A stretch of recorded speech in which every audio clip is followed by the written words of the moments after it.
Today's episode is brought to you by elitefts.com. Founded in 1998 with the primary aim to live, learn, and pass on. Please help Elite FTS support this mission by smashing the like button, leaving a comment, sharing with a friend, and thinking of us for your training needs. If you can put it in a gym bag or load weights on it, Elite FTS has it. What's going on? I'm Dave Tate, and we are broadcasting from the middle of the Elite FTS weight room, where the underground still thrives and you're part of the crew. It's time to sit down, keep it real, and cut the bullshit. Welcome to Table Talk.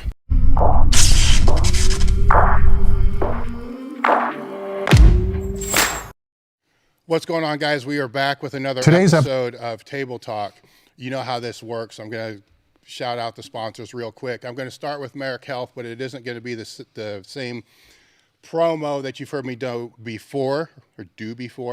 Merrick Health is a premium telehealth platform specializing in hormone optimization and preventative medicine. You know that. They have self-service labs. They also have guided optimization. What I want to call out for you guys right now is they are doing a giveaway on their Instagram, which is at Merrick Health, and the link to this Instagram giveaway will be in the description. They're giving away two, I believe, comprehensive panels, which are $500 value for the blood work.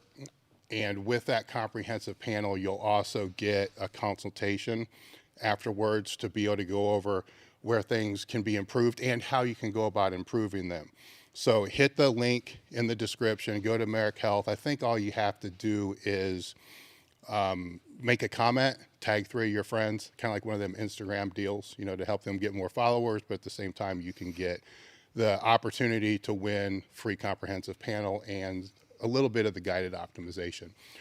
Elite FTS, currently right now, I believe our specials are, I wrote them down because I forgot last time, and I wrote them down and I didn't write the wrong page. Anyhow, I believe it's bands, bars, and another B.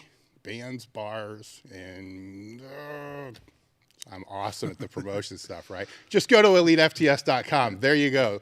Discount code Table Talk. The other thing, and I haven't brought you guys up to speed on this, is the Table Talk crew, which is the support group that we have for the Table Talk podcast. We're currently at 159 members. The first benchmark that we have is 200. At 200, we'll start doing AMA Q&A type of podcast just for that group. The other thing I want to call out with that group is there is a Discord server that we have for them that everybody is on there. Part of this Discord server is 24 free ebooks. What else we have? We have the Q&A on there. We have form checks on there. We have training discussions on there. We have featured articles on there, and we have programs on there.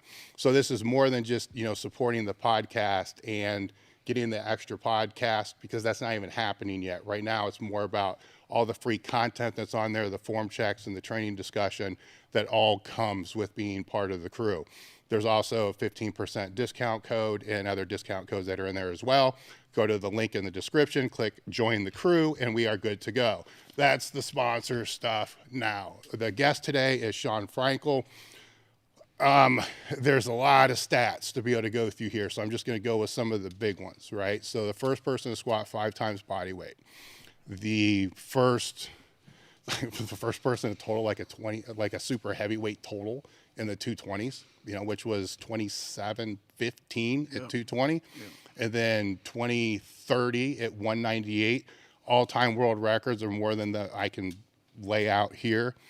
If you look him up on Open Powerlifting, which I suggest you do with any person that I bring out here that's a powerlifter, or even anybody that says they're a powerlifter, go look them up, because pretty much everything's on there. The only thing that's probably not on there for Shawn would be your early high school meets, you know, but there's over a decade, probably 15 years of powerlifting experience. And, you know, I don't like to say best known for, because that changes amongst different circles, but I'll say best known for being part of Big Iron and, you know, taking Big Iron to what you're doing now, you know. So in training under Rick, which we're going to talk about, and what I think gets lost in the story when I was going through a lot of your stuff is how you got into powerlifting, Yeah. you know, before meeting Rick, your time in the service, you know, how you trained when you were in the service, which is, there's a couple things in there that cracked me up, you know, so I want to get into that. So we'll just kind of go back and then just kind of move forward through the timeline.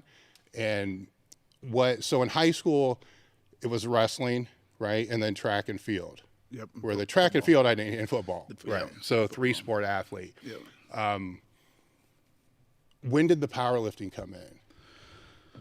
Really, powerlifting for me came in really as I was pretty young. I always kind of hung out with like older people. I was, you know, like 12, 13 years old, started getting into lift weights with like a lot of other people. Why though? I don't really. My neighbor, this kid down the road, he was pretty strong, and he's like, I went over to his house. He's like, try this. This is bench press. He's like, try doing this. See how much you can do. I didn't know anything about anything, like all of us, and it just happened to be pretty decent at it as like a 12-year-old. You know, first time I benched like 135. He's like, damn, that's pretty good. You did a plate, you know. And I'm like, okay, well, I kind of enjoyed it too. Yeah. You know, so I'm like, well, fuck, I don't know. What do we do? We bench. Let's do it every day. Yeah, So you do it every day, and you try and beat what you did the last time. You know, so that's kind of what started it. But he was like 16, so he was stronger than me. And so I'm competitive, obviously, in all these other sports. So I kind of wanted to beat him. So it was like, oh, we can do this every day then until I beat you is what I was thinking in my brain. But I enjoyed doing it. I just like doing it. So that initially is how I started getting into lifting weights. Yes.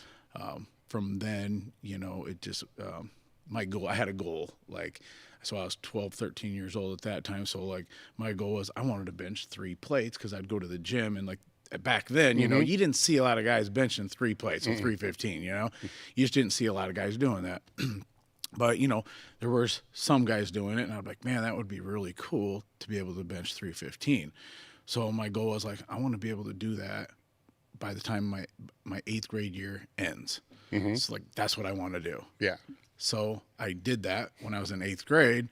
And then it was like with sports and wrestling and everything else, it was hard to like say, well, I want to you know, bench a lot more because, you know, you're cutting weight for wrestling. I mean, at that point in time, it's like, it's going to be hard you're not going to gain strength during those seasons. So I just kind of wanted to always be able to bench 315 at like any time. I just wanted to be able to do that. So I kind of maintained that through high school. And towards the end, I started to go up, you know.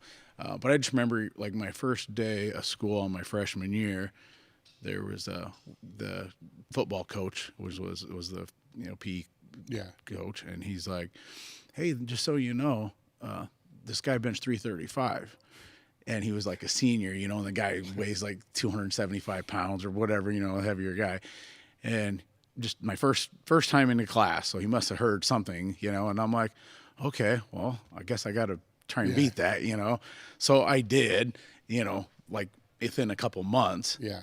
And I don't know, I was just cool with that, you know, and doing sports. Yeah. But that's so during high school, was there ever a time, I mean, did you compete at all in powerlifting? Yep. We had there was about 4 different meets, local meets, that these high schools put on. And so I would do those every year. I think the first one, it was probably like my sophomore, junior, senior year is when I started doing those. Not really knowing anything. Like, I mean, you're in high school, so you don't really know anything anyway. Yeah. But I honestly didn't even train deadlift at that time. I benched and I was getting into squatting. Those 2 lifts I practiced. Didn't ever practice deadlift ever. Yeah. Didn't even really. So know you're how doing to like west side without knowing you're doing west side. Yeah, so you're doing that. Yeah, so about the same time, but so that's kind of how it all started, and I just love doing it. I mean, you know how it is. I mean, if I can get anybody, even the guys, girls that enter the gym now, if I get them to do a meet, it's not their last meet. If they do one, I've never met anybody who's like, oh, I just did one meet and then I didn't want to do anymore. It's so addicting. Yes. So did you feel the pull to want to powerlift more than you wanted to wrestle, play football, or track and field? Yep. I just something about just even working out and seeing how much I could do. You know, there's something I think tangible to it. When you hit a PR, even if it's in the gym, you know you did better. Yeah. And I like to see that. It was like you could see your progress. And so I think I was kind of addicted to that. Like I knew I did better than I did last time.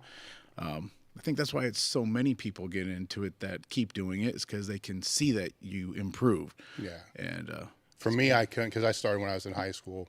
I couldn't wait for a season to be over. Really? Like, because season's over, now I can compete. Oh, yeah. You know what I'm saying? It's like, Yes. or you would try to finish, I'm going to compete right before 2-a-days for football, right? And then you can't really do a lot during the front part of the season, but towards the back of the season, shit, you're only practicing once a week. You play a game. You can start training for another meet, right? Yeah, you can start coming back up and peaking again. Yeah. But what I liked is I gravitated more towards wrestling because I could see the result of my work. I couldn't see that so much in football. In powerlifting, I could. Kind of to echo what you were saying, the work I put in, I saw the result from. And that was addicting. And it was you. You couldn't blame anybody else. No. It was, if you did something in wrestling, if you did something in powerlifting, well, you screwed that up or you fixed that. Yeah. So you couldn't, it wasn't like you could blame it on, well, somebody else. It's kind of all in your control. Yeah, and that's one of the things that bothered me about football a lot. It's like, lazy fucks. I'm busting my ass. We're getting killed because you suck, and it's that. Yep. And maybe I should have been more of a leader and more, but for me, it's like, I can't wait for this shit to be over because I got to meet. Yep. And it's that. And I don't have to rely on anybody else. And I know if I put the work in, I'll get results. Mm-hmm. I get that.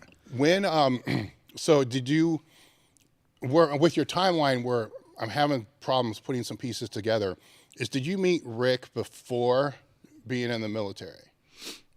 No, I was already in the military when I met Rick. I lived in Sioux City, which is about an hour and a half away from Omaha. Yeah. Where Rick Hussey's Big Iron was. So I would do a lot of meets in Omaha because Omaha did have a lot of meets. Yeah. And so like to do anything to actually compete against some people, once I graduated, I wanted to continue on and compete. Mm-hmm.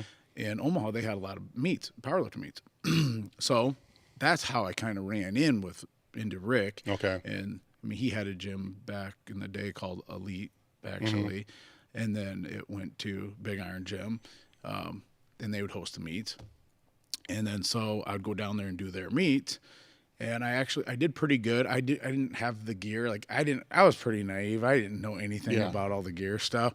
So I trained either raw a lot or finally came out with like the Z suits and stuff like that. So I didn't really know a lot about all the gear stuff. So was he kind of like just the little bit older guy that was in the warm-up room helping a kid out? Well, he had his team. Big Iron was going, and I was going to compete against them. Yeah. And so I don't know if you remember like Nick Hatch and those guys, the lightweight guys. So like they'd come in and they had like these Franz suits on, the early Franz suits, and I'm like, man, those things, where the hell did they get these things at, And I wonder how much they help or whatever. Yeah. So I ended up getting best lifter in his meet, and I almost broke Rick's. He had like all the state records and everything. Well, I was real close to breaking his state record at that meet. And so he probably saw some potential in me, and he's like, why don't you come down here and train? And I'm like, well, at that point in time, I had my 2 weeks in the summer for the Army Guard. Okay.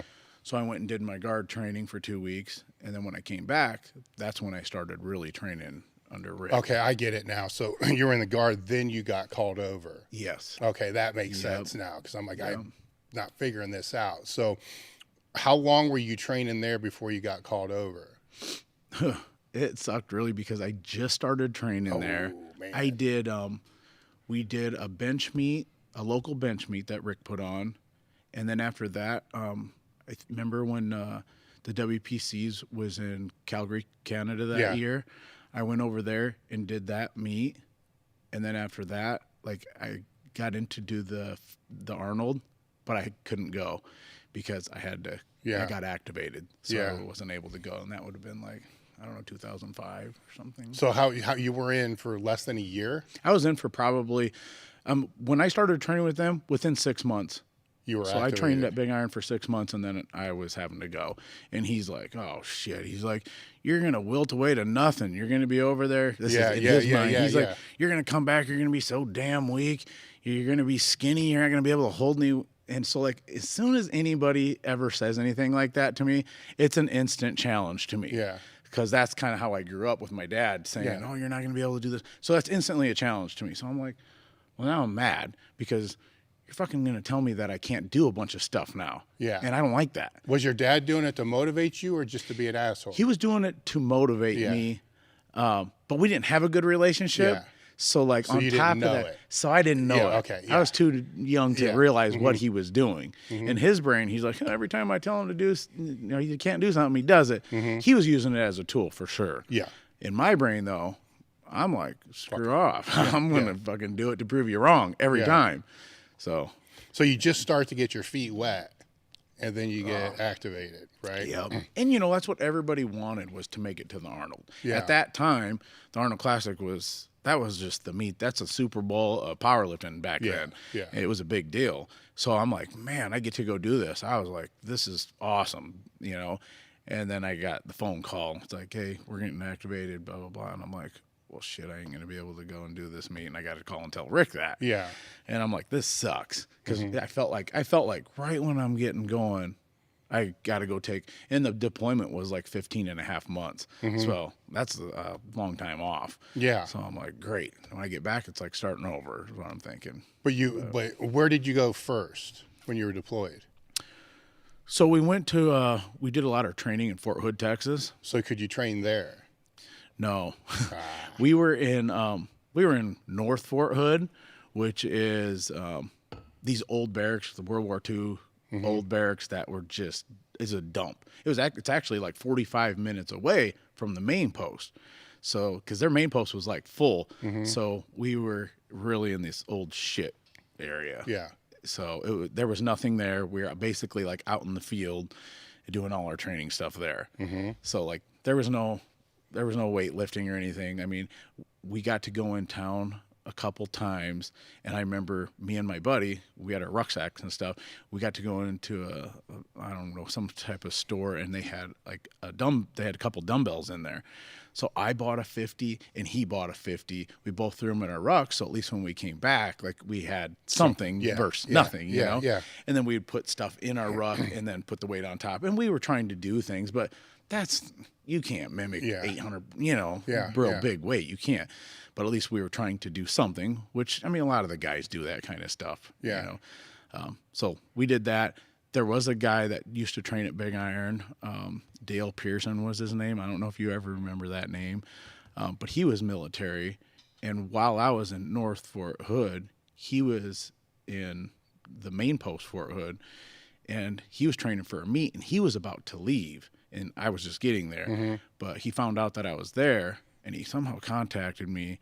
And a couple of the times when we were done with our training, we weren't supposed to leave, obviously, because we were getting ready for deployment. They got to control everything you're doing. I would run around on the interstate, and he would drive by and pick me up and drive me in. And I was teaching him how to use a bench shirt because he didn't know how to use one, and he was getting ready to do like nationals or something. Yeah. And so I was kind of coaching him and showing him how to do it because Rick said, "Hey, Frankl's at North Fort Hood. Yeah, go figure out how to find him. He'll show you how to use this stuff." So I was trying to help him, and we did this a couple times, and I was just hoping, that I'm just not going to get caught. Yeah. Because I've been in some trouble. But But it only happened a couple times, and I obviously worked out like twice the whole time we were there. But and you're communicating with Rick during this time, or was that when you went to Afghanistan? No, I would still talk to Rick, but like, is that like via fax? Because like cell phones were not around then. Well, yeah, no kidding. Pen pals. Yeah. Like when I was at Fort Hood, I couldn't really train anyway, so like I really wasn't really in contact with them until I got to Afghanistan. Yeah. Once I got to Afghanistan, it took there was a transitional period, like when the guys that were there before us, which was like the 25th ID. They were only there like 6 months before us. Some of them were leaving. Well, we were coming to replace them. So we didn't really have a place to live. Like you're basically living out of your ruck, and you have a holdover tent, just a huge tent that's like has a cot. I mean, there's like cots like a foot apart. So like you can barely like, squeeze in between to get outside the tent. I mean, it's just packed because there's no room for everybody. Well, I got sick like within the first couple weeks I got there, I got really sick. Today I don't know what it was, but something in my stomach, something got really sick. Probably the sickest I've ever been. And, man, I lost like 15 pounds, like right away, just felt terrible. And man, it's like 115 degrees over there. And I was freezing. I'm like in my, sleeping bag, just curled up. I'm like, more blankets on me, the better. And these guys are just dying of heat in this thing. Cause it's not like there's air conditioning in them, you know? And I'm just freezing. So I'm like, I'm sick.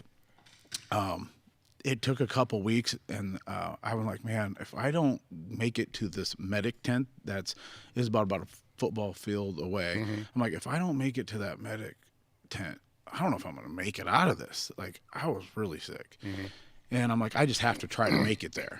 It was like I was getting pumped up to do like 1,000-pound squat, and really I'm just walking over to this tent. And so I'm like, I got to do this. So I'm about halfway there, and I'm feeling like I'm going to pass out. And I'm like, I just got to make it to get inside there. I get inside there and just pass out. I wake up, they're having me on a table, they're putting fluids in me, you know, because I was just obviously really dehydrated. They put a couple bags in me, and I remember getting up, and as soon as like I stood up with my feet on the ground, I threw up everywhere. It all came back out. So they laid me back down, they gave me some medicine and put a couple more bags in me. And it was almost like they gave something me like a Imodium type thing to where you can't, it's going to keep you from going to the bathroom. Yeah. And then it started going better from there, but they were holding the bench press competition like a week after that. And I'm like, weak as shit. Like on a tent? In a tent? Yep. On the base. So you had weights there. So once I got there, we actually had a big, huge tent that had a bunch of equipment in it. Really? And my first thing when I, it's like your outlook on things is what you make of it. And when I got there, I'm like, holy shit, there's a gym here. That's going to feel like home to me. Yeah. Because that is where I feel at home all the time. So I was just thankful they had that. Out of any place I could have went in Afghanistan, because there's several sites. Like real squat stands and stuff. Like a power rack. Really? Yes. Really? So not like wood shit. No. Like real, yeah. So I was happy about that. So they were holding, so they had a lot of like special forces guys coming in and out. There was, other Army, there was Air Guard, there was Marines. There was like every branch was kind of in transition. Some were coming, some were leaving. So in a way, you just did a weight cut. So I did a terrible weight cut. Definitely the way you do not want to do it. Yeah. So we do this, and they hold this meet, and I'm like, I just got sick, and I haven't lifted in 3.5 months. So like, I'm weak as shit. But everybody that knows me, they're like, hey, you need to do that bench meet. And I'm like, dude, I just lost 15 pounds, and I'm weak as shit. I haven't lifted weights in forever. But what are you going to do? Of course you're going to do it, right? Because you're like, fuck it. What do you got to lose? You cannot do it, You can't not do it.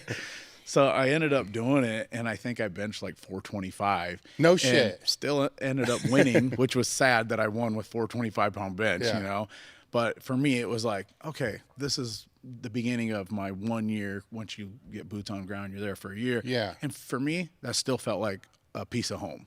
Yeah. So that's why I did it, and obviously I'm going to love to compete. So I did it anyway, but. So how did you lay out the training while you were there? Well, once I really started training after that point, because that was just on a limb thing. So I needed to actually start training. I would call Rick once a week. Yeah. And he would say, do these things. And then I slowly worked out. I'm like, had to tell him how weak I was, because I was terribly weak, not being able to lift anything for 3.5 months. Well, you have the heat and the food, which that's optimal. Yep.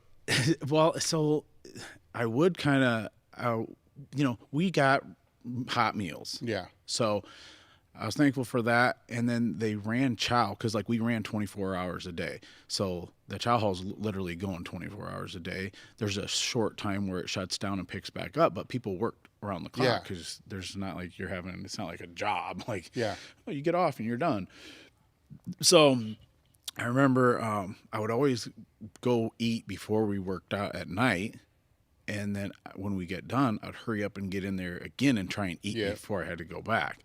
So I was trying to take in as many calories as I could. I didn't really care what kind of calories they were. I just know I needed more calories because I'm outside and it's so hot out. Yeah. And you're wearing your flak jacket, you've got all this gear on, you know, and you're sweating your ass off all day. So I didn't care what kind of calories. I was just trying to, I wanted to get stronger. I'm thinking at first, I'm like, how in the hell am I going to get stronger in this place when it's this hot out? Yes. But, I mean, your body does adapt to about anything. If you do it long enough, it adapts, and you just know it would keep increasing the calories, and weight started coming back on. And I was talking to Rick, like you're saying. I was talking to him once a week. He'd tell me what to do, and then we gradually just actually started upping things. I mean, honestly, the first time I ever benched 500 raw was when I was there. I'd never benched 500 raw until I was there. Yeah. So my raw strength really...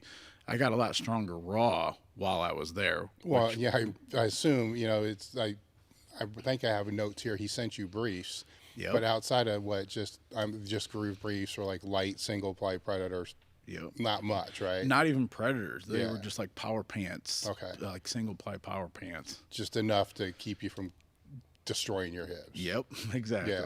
So I guess my point is, it's not like you could have put full gear on. Like, what are you going to do? Yeah. No. Like, how's that gonna? That would suck. I mean, really, you know, the military is crazy with what you're wearing. You know, they didn't care. You're in a war zone, and they're still pissed off. There's guys coming in. You know, you could be coming off a patrol where you just were getting hit, and you now you're inside what they call inside the wire. So you're inside the compound. I mean, it's ridiculous. Your hands are in your pocket. Some guy's chewing your ass out because you got your hands in your pockets and you just got done with a firefight. Just stupid. Yeah. To me, that doesn't even matter. It's like, come on, man. Yeah. Like, so I'm not going to be able to wear full gear. No. So, so did you have to sneak the briefs on under the uniform? So what I would do is I would bring them with. I would warm up, you know, completely just, you know, raw. Yeah. And then once I got up to a bigger weight, I'd go in the back. This one guy that worked in the gym, he'd let me kind of come in the back where they kept, you know, different supplies and whatever. And I'd go back in that room, just throw them on real quick, come out and finish my workout, and then go in there and take them off. But it was weird because it got to be where like a lot of the SF guys, they kind of got that chip on their shoulder. It's like, you're just like a regular Army guy or something, you know. They don't talk to anybody. Yeah. And I'm okay with that because I'm fine with that. Like, I don't need to talk to anybody. It's fine, you know. So I just stuck to my own thing, and I didn't expect anything different. So I just did my thing. I didn't try to go talk to him. I didn't try not to. I was there to do my thing. And for me, mentally, it was a way I could, you know, I could funnel things from being there. Yeah. And I just got in my own zone, and I just did my thing. So as I went on, week and week, I kept getting stronger.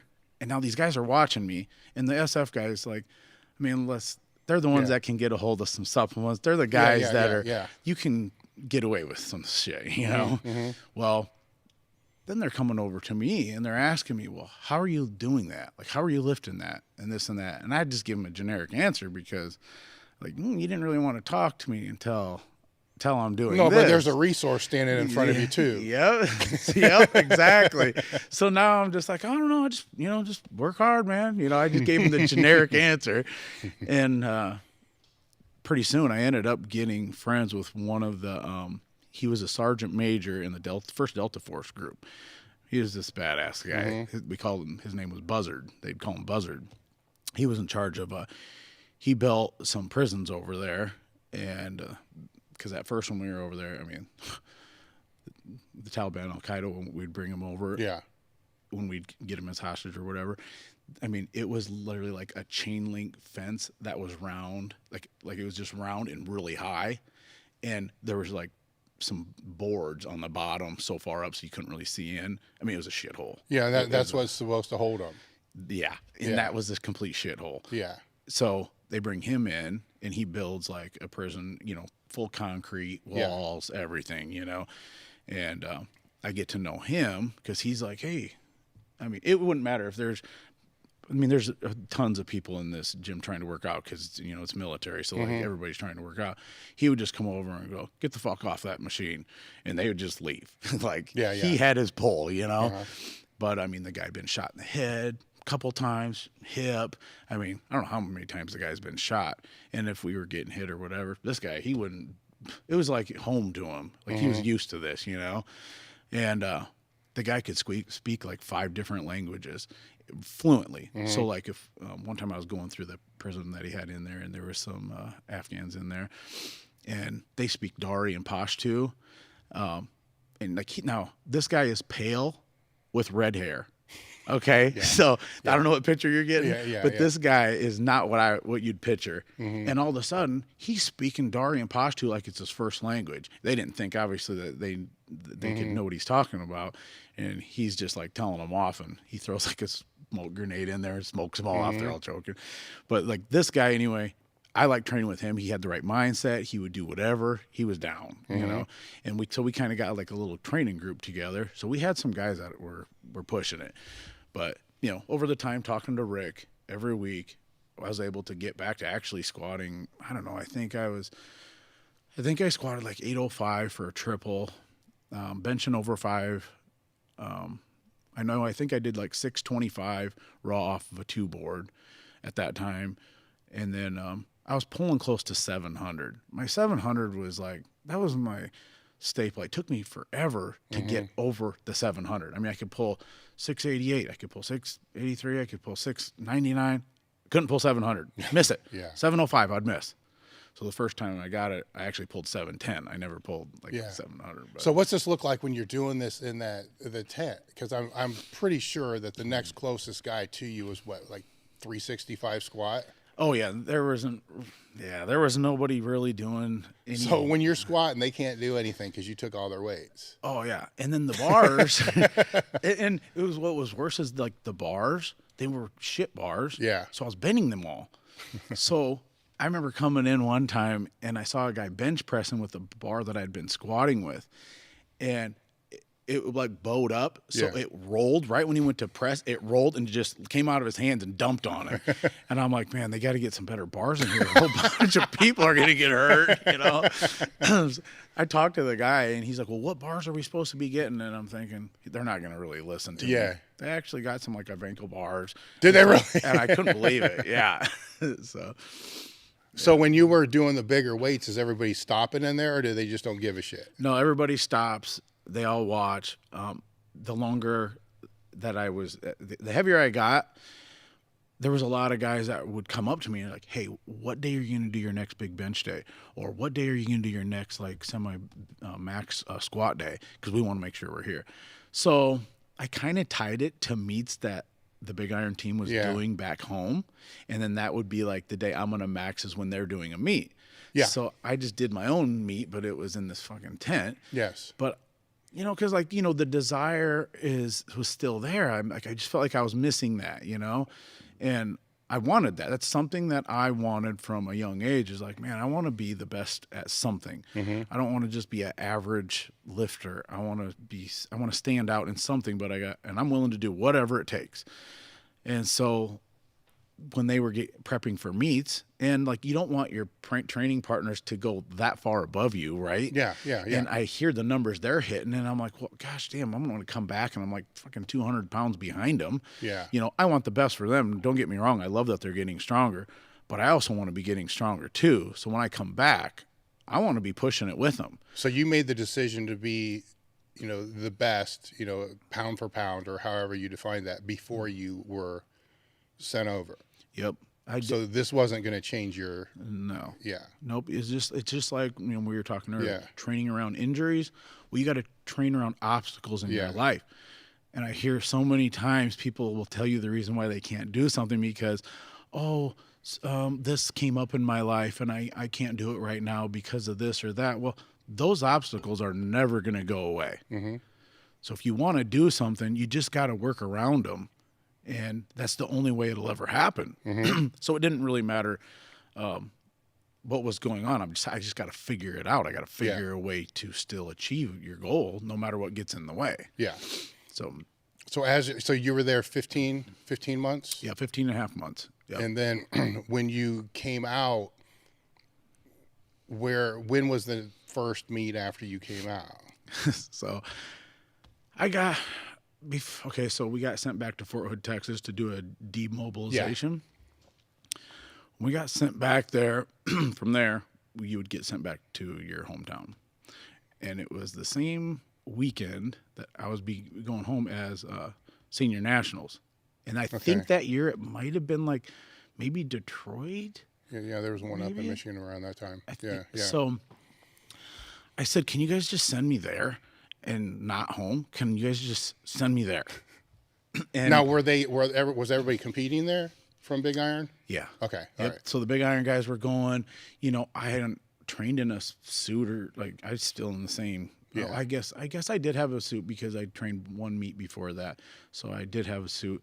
But you know, a lot changed in the year and a half almost. Yeah. You know, so I just said, bring me some gear and I'll just figure it out again when we get there. But they wouldn't. They said, nope, you have to go home with the rest of your group. Mm-hmm. So they weren't going to let me do that. So right when I came home on I don't know what day of the week it was, but it was that night we had a coming home ceremony thing. It was like 7, 8 at night, and by noon the next day I was at Big Iron training. Mm-hmm.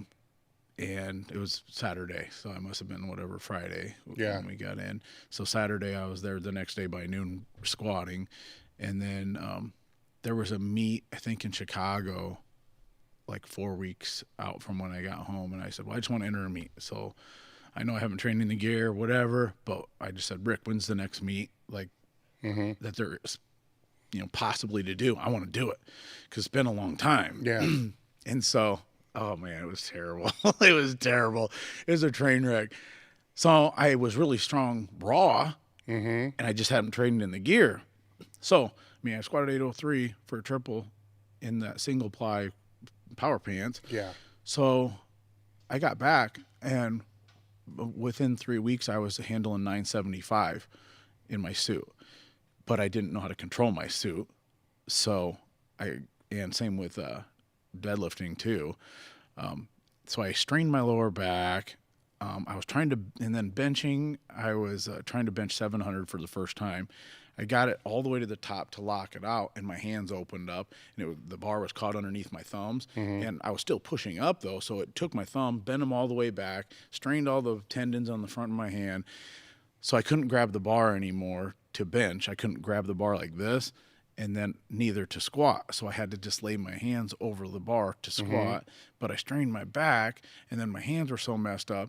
Well, the meet was the following week, and in my head, though, I committed to doing this meet. Yeah. So I'm like, I don't care.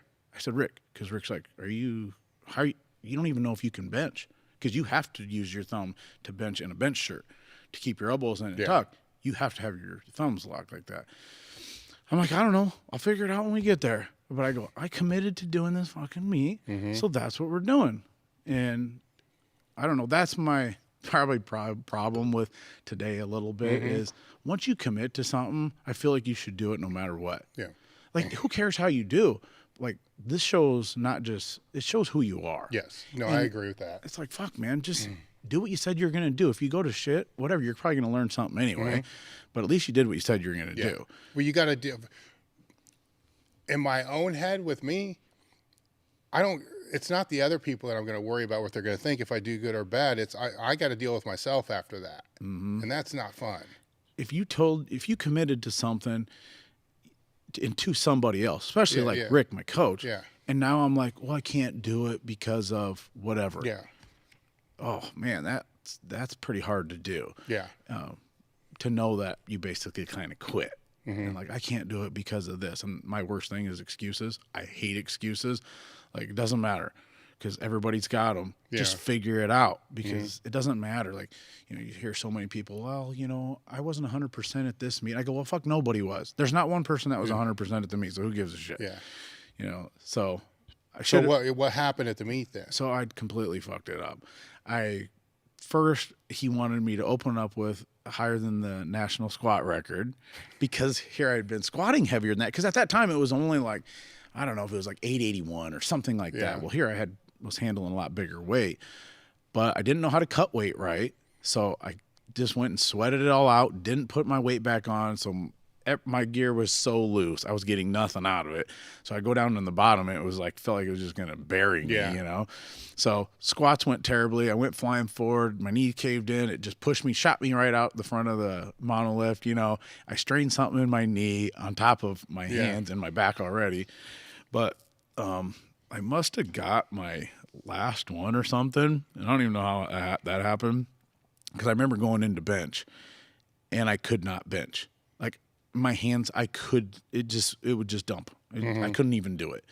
So I couldn't even get through the meet at all. But in my head, I'm just still trying to find a way to do it, even though it just comes out of my hands and dumps. So I was trying to force something to be there that just wasn't. But in my head, it's like, well, at least I didn't quit, you know? And that was my main thing. So that meet was terrible. And then we went back to the drawing board. And once we got back, and I actually had a real whole prep to do a meet. I'm not even sure what meet it was. I just remember a big point for me was the next year when they had senior nationals, and that was when it was in Las Vegas. And that was awesome. That meet, there was like 22 people in my weight class, but there was a lot of top level guys that were all, so you were competing. That was one of the best competitions probably to this day, you know, that I've done. You think your form got jacked up when you were overseas, because no matter what anybody says, the raw form's different than gear? Yes. You know, so instead of sitting back in the squat, you may be sitting down a little too much. So then 100%. You had to, in 3 weeks, you had to try to like figure that out. With the gear. Yes. Way too much all at once. Yeah. But, you know, when you're all in, you're all in. And I was all in. And, you know, having bad things happen, it's not all bad. It teaches you something. And so I can feel for guys that are doing it now. When I'm coaching, I mean, it's good as a coach. Well, I've been there too. And I know what's going on. So it's like, if you've never been there, though, it's kind of hard to coach somebody if you've never been there. You know? So, I mean, it's what you take away from it. So after that meet, throughout that full year, I think I kind of know how you guys train, but that's kind of like, if you're not there, you're not there, right?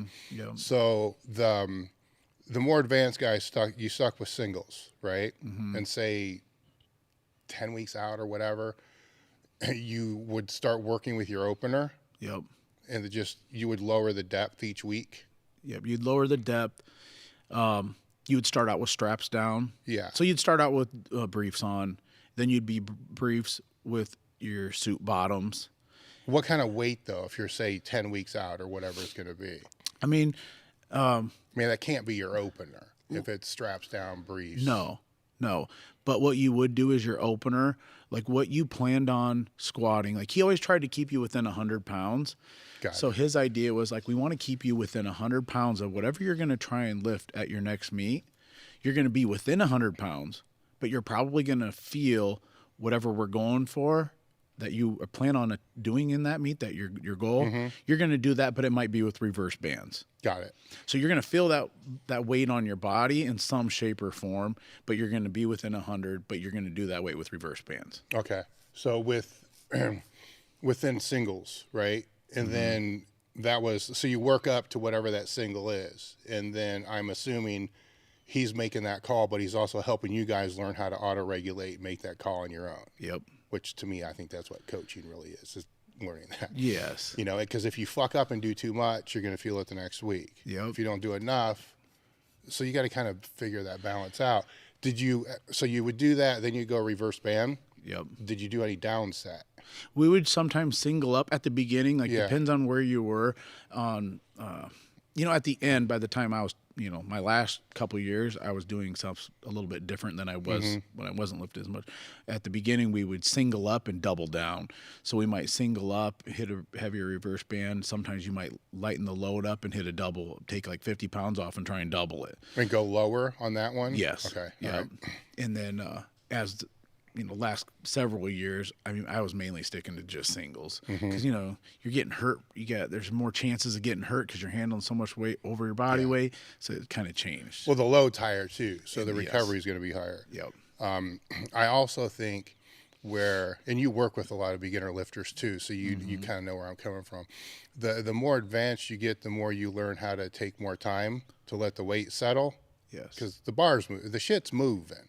And you know, for some of your squats, I'm sitting there and looking at him like 1001, 1002, there he goes.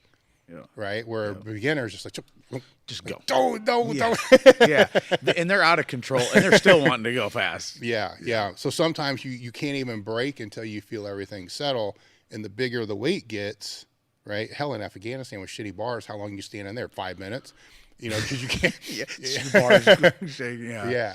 Well, and then I tried to use like a power rack, and instead of me walking the weight out, I would just have two people pull the power rack, so I didn't have to move. Yeah. So they'd just pull the power rack. Did that work? Yeah, it worked. Yeah. No, okay. I mean, you just couldn't go as wide if you wanted to go wider because the rack's so narrow. But, All right, so that's kind of, then as the meet gets closer, obviously you're just getting closer to whatever that number you want to hit in the meet is. Are you hitting that before the meet? Mm-hmm. Yeah. And how's that determined? Or how was it determined? Let's go to when you were first coming back. So that first meet, say you're training for in Vegas. Mm-hmm. Not granted, I know you're not going to understand the exact cycles, but the time frame. So with that, as you're training for that, because strength works in weird waves. Right? Yep. You know, it's kind of like that. Yeah. How did you know when to seize the moment, I guess, right? Because sometimes you think you're stronger than you are, and you're like, nah, I'm just going to stick to plan.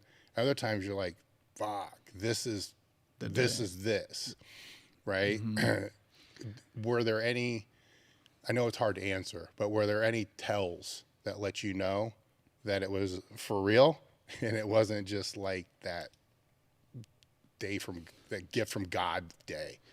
So like even on like a bad day, like where you knew you were lifting consistently big weights, but you were doing it consistently even when you felt not so good. Mm-hmm. I mean, honestly, because like the way that we did it and how Rick coached us, it was literally he watched everything off the movement of the bar. Got it. And that's really how he coached us. So it's like, it's no formula. It is weird. A lot of people try to figure out how he does it. I mean, really, honestly, what it was like is we all showed up to the gym that day and we all wanted to out squat each other. Yeah. And it was stupid because we just wanted to be better we wanted to out squat each other. It was just like a squat off. And so we all wanted to win. So we wanted to make the bar look like it was still moving. So he would let us do another one. Yeah. We were kind of stupid. We never had a deload day. I didn't even know what it was. Yeah. I remember Greg Panora texted me one day and he said something like they had a deload or something. And I was like, what is that? Yeah. And he goes, are you fucking serious? You don't know what a deload is? I didn't know what a deload was. And we didn't do that. We just lift heavier. Well, you kind of did, right? If it wasn't happening on one day, you just didn't do those extra 2 jumps. So he would just, but Rick would just make that call. Yeah. He'd say, hey, shut it down. Or we're going to go right to reverse bands or this or that. Like, you weren't just squatting more every week. No. Was he showing you guys what he was looking at as far as the bar path and speed? Or were you just figuring out that's what he was doing?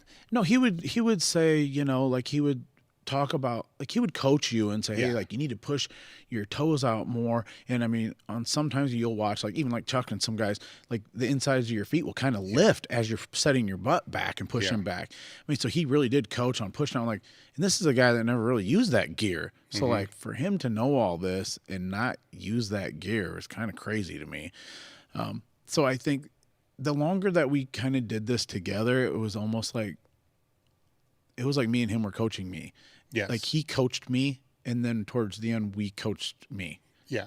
No, I'm seeing the similarities between him and Lou. Oh, okay. Okay. Where, he was always, because that's how I help people now, it's the bar. Mm-hmm. Fuck all the other stuff. Yep. What is the bar doing? Yes. Is it moving with the speed it should, and is it going in the path I want it to go? Yes. If not, change. Yep. Like bars coming forward. Well, why? Maybe arch more. Let's just start figuring it out, and kind of go that way. And Louie would be, the one like, watch this. You see how that's doing that? Like, yeah, I see that. Okay, here, do that. Then you start because you're around it. Because you can't see your own bar, right? And we weren't filming shit. I don't know if you guys were, but Louie was completely against that bullshit because he wanted us to feel it. Yes. Because that's how you really figure it out for you. Yeah. Because everybody does things a little bit different. Some people might like the bar up a little higher, and they're more erect, or, everybody's just got different limbs and leverage points that are a little bit different. So each lifter, he could point out what maybe you were doing wrong. And like when you miss something, typically, it was because you did get out of your groove. Yeah. Well, what made you get out of your groove? And then those muscle groups is what we need to work so that doesn't happen again. Yes. And that's the way he kind of coached us. Now, did he pivot it that day? So say you fell out of the groove that day and he's like, your upper back's weak. Go do this. Yeah. That day. Yep. Okay. That's that's Louie as well, right? Okay. Where when I help people, that's what I try to stress with them. I'm like, if you have, and there's some good online coaches. I don't want to bash them entirely. I'm just going to bash them like 99%, right? So it's because if you watch a video, say you send me a video each week and I see that, then I'm going to program next week for you to do that. I'm like, dude, you should have did it that fucking day. Yeah. Because if it's just an activation thing, the next time you come in, it will not be there anymore. Yeah. But if you wait till next week, it's still going to be there next week too. Yes. So we need to do something about it now. Yeah. No, it's interesting to see the similarities, right? So now I'm starting to think these guys are talking amongst themselves for years, because it's the same stuff, that falls in there. Now with the squat, you just kind of worked it down, right? Over a period of time. Yep. And you guys didn't use chains to be able to work it down. It was just calls. Yep. Yeah. It was straight weight, and then it was we just used a lot of band work too, to get. I mean, we use bands, reverse bands a lot. Reverse bands, just to like let your central nervous system feel the weight on the top end, but at the same time at the bottom end to not wreck your hips. So when you go to pull, but you can still feel the weight, squatting. And to me, it just helps you stay in the right groove when you're squatting, and it builds your own confidence. And I don't care who you are. If you have confidence going into any lift, you have to have confidence lifting big weight. And if you knew like, well, I've squatted like 1150 with reverse bands, so big deal. I'm squatting 1,000. It shouldn't. It mentally, it's like no big deal. I've had way more on my back, even though it's completely different in the bottom. How much reverse band were you using? It was almost 100 pounds at the bottom. Okay. Now, at the pick, was it off of the band or still a little bit on the band? It was still on. Okay, but not much. Okay, but at the bottom, it'd be about close to 100 pounds. All right, and then with the bench, did you work it down on boards, or how did that progress? Same thing. Rick kind of had something that he stuck by. It was like he would figure it out. It was like 25 pounds per board once you went down. So it'd be about 25 pounds a board. So you'd go as heavy as you could for the first. I mean, we'd do threes and twos, 3 board and 2 board, as heavy as you could possibly go. And then you'd be doing 3s, 2s, and then sometimes 1.5. And then you just took the weight down. So the weight's going up because you're getting stronger off the 3s and the 2s. And eventually you're just gradually bringing them down. Got it. To where eventually, like, we kind of have a plan based off of what you did the last meet. So we know where our goal is, what we want to hit. So then he worked backwards from there. And what days were the lifts? Was the squat on the same day as the bench? We squatted on Saturdays, and then Mondays we benched on Mondays, and we pulled on Wednesdays. All right, so they were all separate days. All separate days. Any other days that were just accessories? They did. I mean, I didn't really do it, but the other guys mainly did like a lot of heavy tricep work on Thursdays. I never really did that. I felt like a lot of the like speed work is probably good for a lot of people. I didn't really feel like it. I feel like it beat me up more. And like when I stopped doing it, I just did more like bodybuilding tricep movements. I think if you got fast, some people just have a fast twitch. Like when I started benching with Rick, he's always like, slow the fuck down. Slow down, you're going too fast. But it really felt good for me, so I kept doing it. Yeah. And eventually he was like, you guys need to speed up. You're going too slow. Because it was working, and he saw that it was working for me, but I don't think it's really for everybody that way. Yeah. I think my fast twitch muscles probably work pretty well, and I would say for somebody that goes extra slow, if they could just build that up a little bit by doing maybe a day where they're working those fast twitch muscles faster, speed day, I think it would be good for them. But I think some people don't need it, and some people do. Yeah, and it's. I always say that it's a weird day, right? Because if they need to learn the intent, if you break it down to what the fact of that is they just need to be able to push and learn to push with maximum force. Yeah. Some people get it, some people don't. And if they get it, then you can run into you can have the conversations like you're having. Look, I get this. I know how to do this. The more I do it, I actually can't do it. Yes. Because it's wearing you out. It's beating you up. By the time I get back to my bench day, it's beating me up. It's wearing me out, and I need the recovery more than I need to. Yes. So that makes sense. What about the deadlift then? Was that from working down off mats? Really, the deadlift was the one thing I just really feel like we didn't really have figured out that great.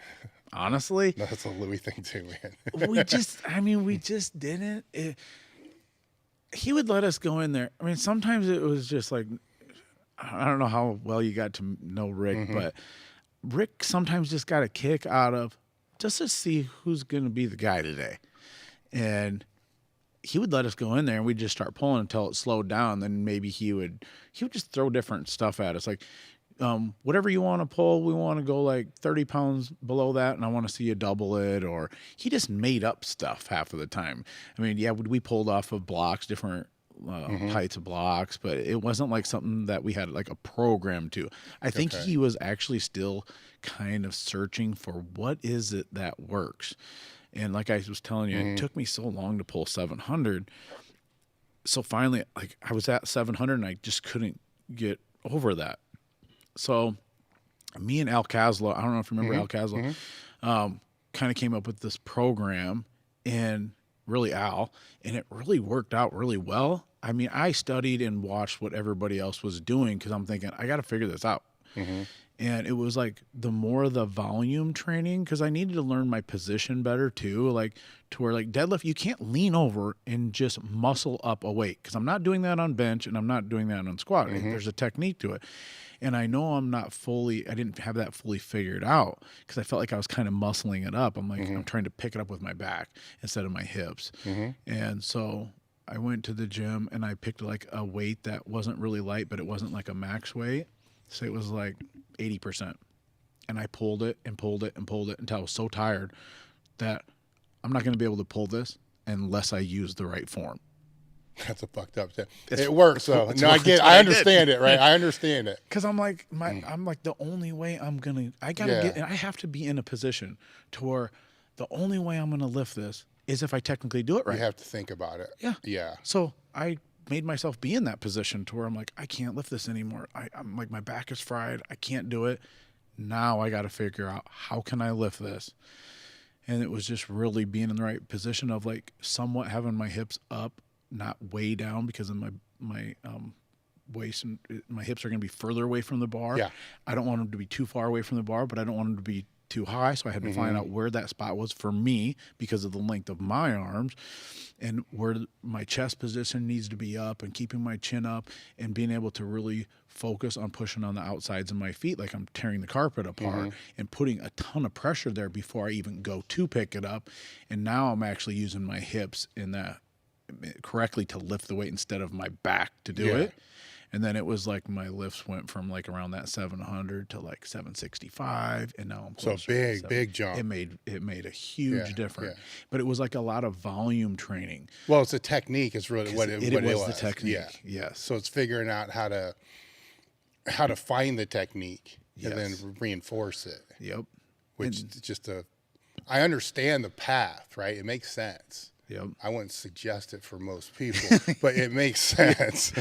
Yeah, we didn't always do things the smartest way by any means. No, but see, you knew the intent for what you were doing. The reason I'm saying I wouldn't suggest it for most people is they're going to get to those later sets, and instead of thinking it, they're just going to start busting out ammonia caps and being a dipshit, and essentially just muscle fucking it up in a way worse way. Yeah, and then get hurt. Yeah. And that's not the intent. Which is different than what you were doing there.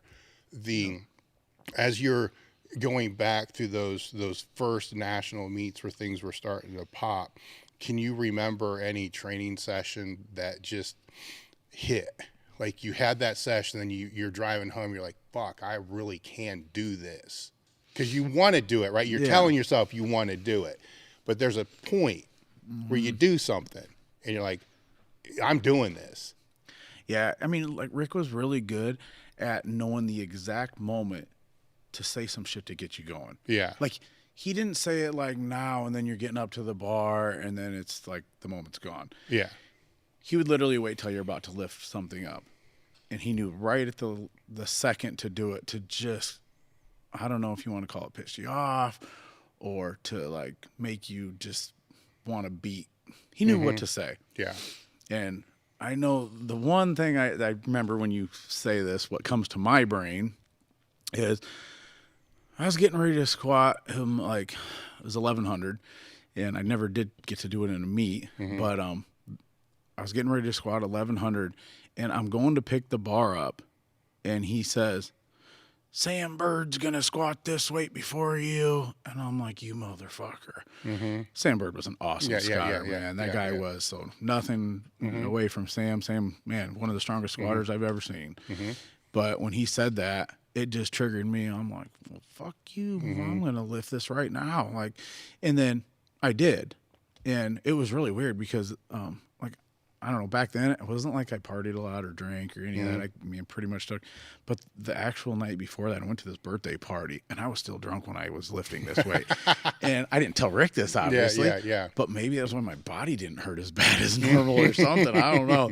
But I told Cartinian, so Cartinian knew, but I'm like, well, whatever, I feel good, so let's go. But then he knew the exact same, because he wouldn't have let me try to do that if the weight wasn't moving good. So it was moving good that day. And I remember talking to actual Brian Carroll on the phone. It was like that weekend. And this was probably it too. It was a lot mental. Yeah. And I'd already squatted 1,000 several times. And I'm like, you know, like you can get satisfied with something. You don't even realize it because you've done it so many times. You don't even know that you're satisfied with it, but you are. Yeah. And then all of a sudden, I don't know why I was thinking, I'm like, it was a Friday. I'm going to Big Iron. It's Saturday. And I was talking to Brian Carroll. I'm like, you know, I'm fucking sick of squatting 1,000. I'm fucking sick of it because big deal. Like it's time to do something different. And I'm like, there's no fucking reason why I can't squat 1,100, but maybe it's just in my head that I haven't thought that I should be doing that. So I told him, like, I remember talking to him thinking, I need to fucking squat 1,100 tomorrow because why should I not do that? And I could probably have done it, and maybe I could have done it a long time ago. But because I just didn't get my mind to this spot that I'm at right now, maybe that's why I haven't done it. And I'm like, fucking, I'm doing it tomorrow. Yeah. And then that day, I did it. Well, it's better that your mind goes there, because the other thing I could see your mind going to is I need to get drunk before I squat all the time. Right? Which could be the other, you know, that's just the first thing I was get thinking. Drunk before I squat all the time. But for those that don't know, you know, where you were at powerlifting at the time, you were, I don't want to say this, you were beating everybody, right? So you're in a different mental space than any of us have ever been in, and very few people have ever been there. So you're not just winning your class, you're winning best lifter and all this other stuff. So your mind, I can see how your mind becomes contempt, you know, and you don't plan on it, but at the same time, you know, it's, I can't tell you what it's like to be in the place. I've never been in that place, but something has to be able to drive you to be able to get better, because you don't know who the hell can show up, for one thing. Right? And that's exactly it. So what motivated me at that point, any sport that there's ever been, there's always somebody that comes and beats the numbers. It doesn't matter if it's basketball. It doesn't matter. Whatever sport is, boxing, UFC, whatever. There's always that super freak that comes point. But there's one that's going to come. That's what I'm saying. But you were that guy that came for whoever was before that. Yeah. That they didn't see you coming. Yeah. Then it's like, fuck. But that's what scared me. Yeah. So in my head, I would tell myself all the time, that's who I'm training against. And it's worse because I can't see him and I don't know what he's doing. I don't know the numbers he's doing. So in my head, I would convince myself, that guy just did more than you. If he did it to me, and he's going to outdo your numbers. No matter what you lift, he's going to outdo your numbers. And that is what I really live by. The last couple of years, there's always that person that's coming next. And it's just a matter of time. And so in my head, I said, well, He's going to have to go through all the pain that I went through and all the getting beat up and feeling like shit. He's going to have to feel the same thing that I'm going to have to. So I better really make it worth it. I got to get the numbers up there as high as I can. So it's not about what's going on in front of me right now. It's not even about that. It's about what's not been seen yet. Yeah. And that's kind of what I put in my brain to do. So Rick obviously played a role in that, right? Of developing not that part of your brain, but getting you to that top. Oh yeah, 100%. Did he do that? And there's two ways, right? There's just beating the shit out of somebody, and there's building them up. There's, and I'm sure that he used both. Yep.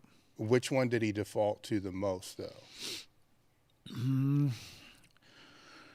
mean, coming from where I came from, where somebody's telling you can't do it, it was like Rick didn't like.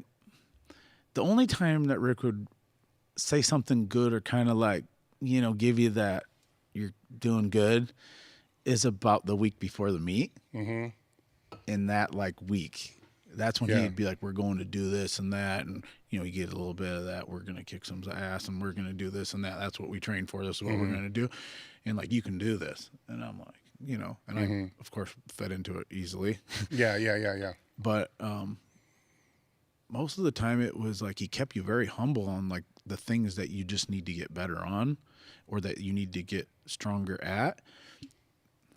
I don't know. He just had a way of doing it. He doesn't really say a lot. Sometimes, somebody's saying a lot by not saying a lot. Yeah. And it was just his demeanor, I guess. His demeanor, the way he trained you, he didn't come out directly and say certain things to you, but you just knew it. Well, he's also a person that in your life was you were trying to get their respect. Yeah. Yep. So you're doing things to be able to get that nod or whatever it was going to be. Yeah. Or at the same time, for him to be able to say, you're fucking up. Either way, you're looking for something. Yeah. Right? Yeah. And that plays a big role. And it's, Louie had that role with me and a lot of other people. And it's what I think about is how they establish it in the first place. Mm-hmm. You know what I'm saying? It's what it was and what it is looking back, but they have to earn that, especially if you're hard-headed, like a lot of us are. That's not an easy thing to earn, right? Yeah. And look at the guys you trained with. Yeah. And, the guys that were at Westside, it's a really hard thing to earn. Have you ever thought about how he did that? I mean, he was good at, he knew everybody differently. So he did approach everybody differently.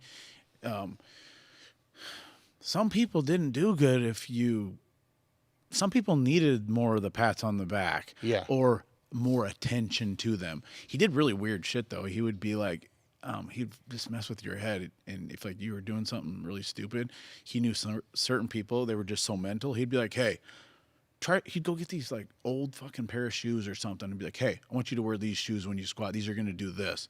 And they'd put them on and they'd just, I'm like, what the fuck that is? I'm thinking, this makes no sense at all. Yeah. Or he'd come out with some weird shirt thing or he'd somehow come out with some weird old thing and he'd say, this really works good for this.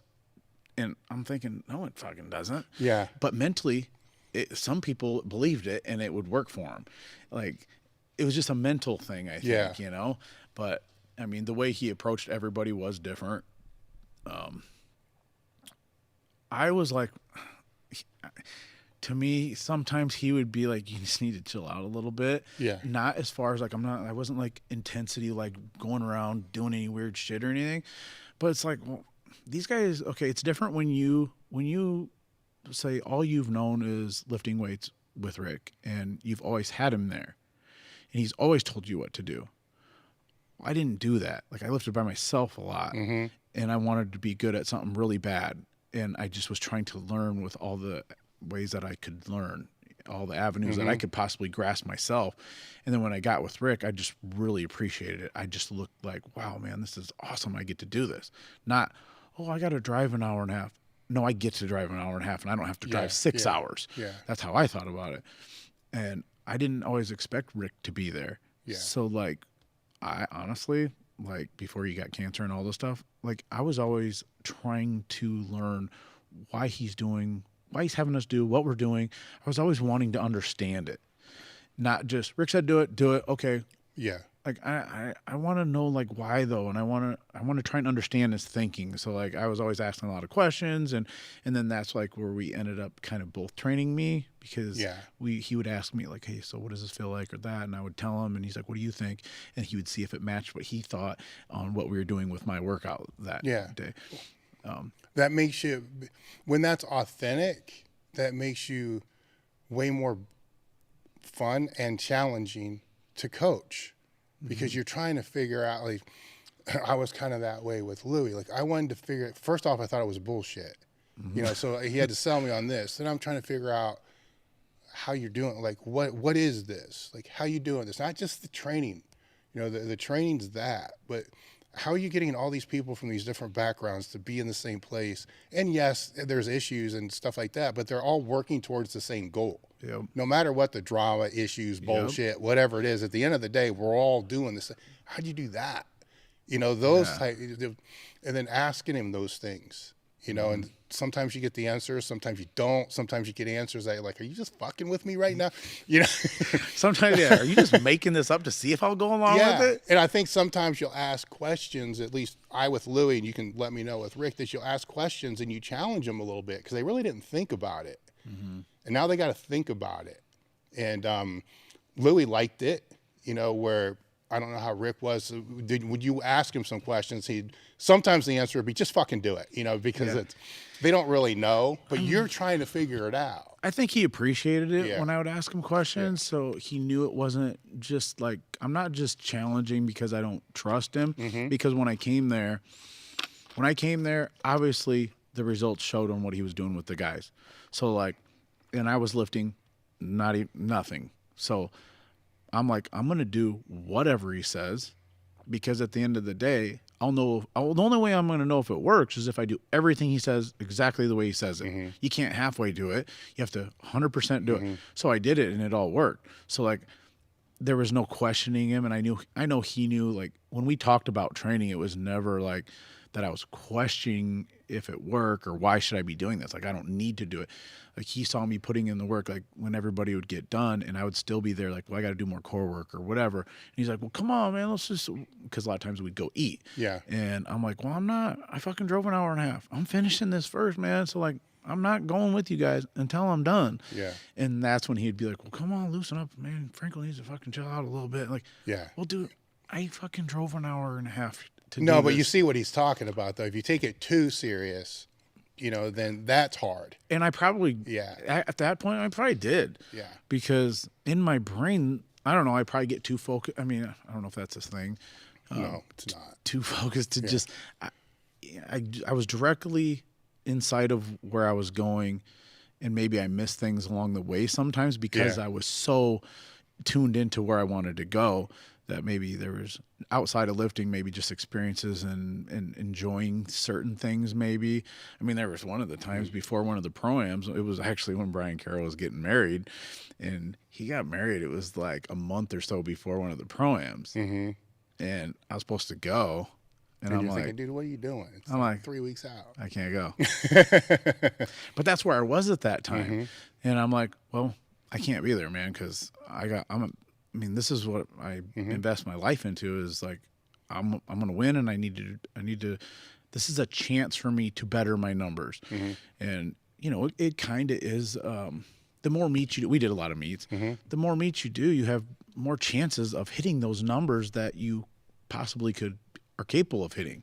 Because how many times do you go into a meet and hit the number that, like, man, I hit that number that was my max. I mean, you need more chances, and that's more. You get more hits, you're going to end up with the big one eventually. No, that makes sense. That makes sense. And I wanted to win, so I didn't want to. Yeah. I didn't want to do anything to disrupt the training for that. And now looking back, I'm like, would it have mattered if I would have missed a weekend? Would it have mattered? I don't know. But, you know, I did miss out. I'll play devil's advocate and say, yeah, it would, right? Because you just gave yourself permission to do it once, which means you'll do it again. Yeah. And then that's the fucked up part. And that's how that fucked up brain works. That's how mine worked at that time, especially because like I wouldn't miss anything. It wouldn't matter if it's a Saturday, Monday, or Wednesday. It wouldn't matter what is going on. If there's a wedding, if there's a funeral, if there's I wouldn't be there. I'm like, if it's during these training times, I'm just not going to be here. They closed the interstates down from Sioux City to Omaha. I took back roads. It took, normally it's an hour and a half trip. It might have taken me 4.5 hours, but I would be there. I would be like, Rick, I'm going to be there, so you better be there because I'm going to come. No matter what, I'll be there. And there's guys on the team that's like, you live in Omaha. And they're like, well, the weather's too bad. I can't come. And I'm like, how? Yeah.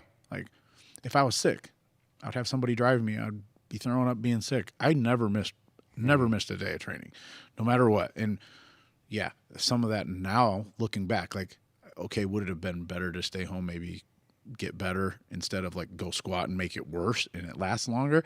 But in my head, I will not miss. Yeah. And that doesn't mean I'll miss sometimes or what. It means I will never miss. That's exactly what it means. That's one of those tough if you could go back type of questions, right? Because it probably would have benefited you now. Yes. You know that now. Yes. But you didn't know that then. And nobody was going to convince you otherwise then either. No. So it's just, that's that weird thing where with you trying to figure out how and why Rick was doing what he's doing, it gets into one of the little areas where I have a debate, I guess, with people who will say that they're all in, right? But then they're only all in because they'll just do everything that their coach says and that's it. They're going to do that, but then they're all in about everything, And I'm like, dude, you're not really if you're really all in, you're going to be trying to figure out how this is all working. You're going to be consumed with that. You're going to be studying training. You're going to be asking questions. It's not that you're undermining your coach. Mm-hmm. You're just trying to figure out how to be better. And when people aren't doing that, I'm like, stop with this all in bullshit. It's like, do you think football players are only in when they're playing on the field? Or do you think when they're at home? I got some friends that play pro football. Guess what they're doing when they're at home? Like his brother stopped to Big Iron the gym a couple weeks ago, and he's like, it's worthless to go see my brother because when he's there, if he is home, all he's doing is studying film. That's all he's doing. So it's the same thing. If you're all in, are you only all in when you're in the gym? Yeah. Or are you all in outside of the gym too? When I was trying to figure out like deadlift. Yeah. Like, man, I gotta figure this out. So like that's all I was doing, watching videos, studying, not just how one person does it, but like somebody that has the limbs that like I have, the length of the limbs, and they're built like me. So many people will watch a great lifter and they think, well, I got to do it like him when they're built nothing like that person. It's like, that's not going to work for you. They don't understand that though. Now, after Rick passed, you move into bodybuilding, and I'm going to make some assumptions here. It's not the same in the gym. Powerlifting's not the same. You're starting to get beat up. I've seen the path several times. Yep. So you have this fucked up mind, right? Or correct. It depends how you want to define it, right? Yep. I say correct. Other people say fucked up. You're trying to figure out what to do, right? Because now you only know how to train one way for a purpose. Yep. And now you're in this stratosphere of, okay, what am I just going to exercise? Like, that's not going to work. It's not going to work. No. So you make the decision, as I did as well, to try to go into bodybuilding thinking it was going to be a better option, and it ends up being a worse option. So what did you go into bodybuilding just trying to just to find another challenge and to find purpose for the training, or was it something that, I'm guessing that's what it was, or was it something you always wanted to do? No, I just with powerlifting, and like I always did like all my accessory work too, I would do like bodybuilding type of exercises as well as powerlifting. I would do the big movements. I would do the things that I need to strengthen my weak points. But on top of that, I would do like bodybuilding exercises too. And I'm thinking in the back of my head, for some reason, I thought, well, like I still want to someday, what if I do decide I want to do a show or something? I want to be at least symmetrical. I don't want to be like all jacked up looking. So like in the back of my head, I thought someday, whenever that day is, I wanted to try it eventually, but it was just like a thought. So by the time when Rick did pass away, everything was different. obviously. I really enjoyed lifting with Rick. And like, you know, even when I was getting into lifting, okay, you know, in the beginning of your career, you're kind of like, man, these guys are hitting these numbers, and boy, it'd be nice to beat these numbers. And then chasing that sometimes gets to be stressful, and it gets to make powerlifting not fun. Yeah. And I got to a point where I'm like, man, I'm trying to hit these numbers so bad because I want to beat these guys' number that it's just putting stress on me. And I just thought to myself, you know, I got into doing this because I just like to lift weights. Why don't I just do it because I enjoy it? Still push my heart, still be all in, but quit thinking about numbers and just fucking go be your best. And don't worry about everybody else. And that was a turning point for me. When I did that, that's when my career took off. Because I didn't put any pressure on me about other people's numbers. I just worried about my numbers and about being better.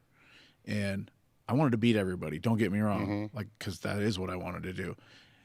But I knew that the way to do it was I need to worry about me. And I just started focusing on what I needed to do. And there was no What do you mean pressure. your career took off? Like, that's when I started hitting big numbers. Like, shit came together. Like you were talking earlier, you know, you can talk a lifter before the meet, like, in or out of doing something. Somebody comes along and messes your mindset up.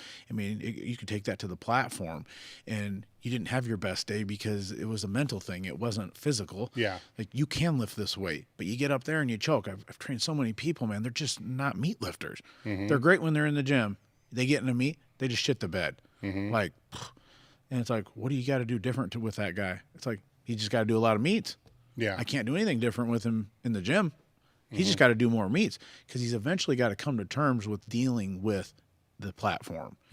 And I was able to come to terms with being like how I felt on the platform, and I wasn't putting all this pressure on myself to beat numbers.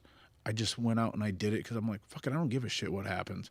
I'm going to do the best that I can do, and whatever happens is going to happen anyway.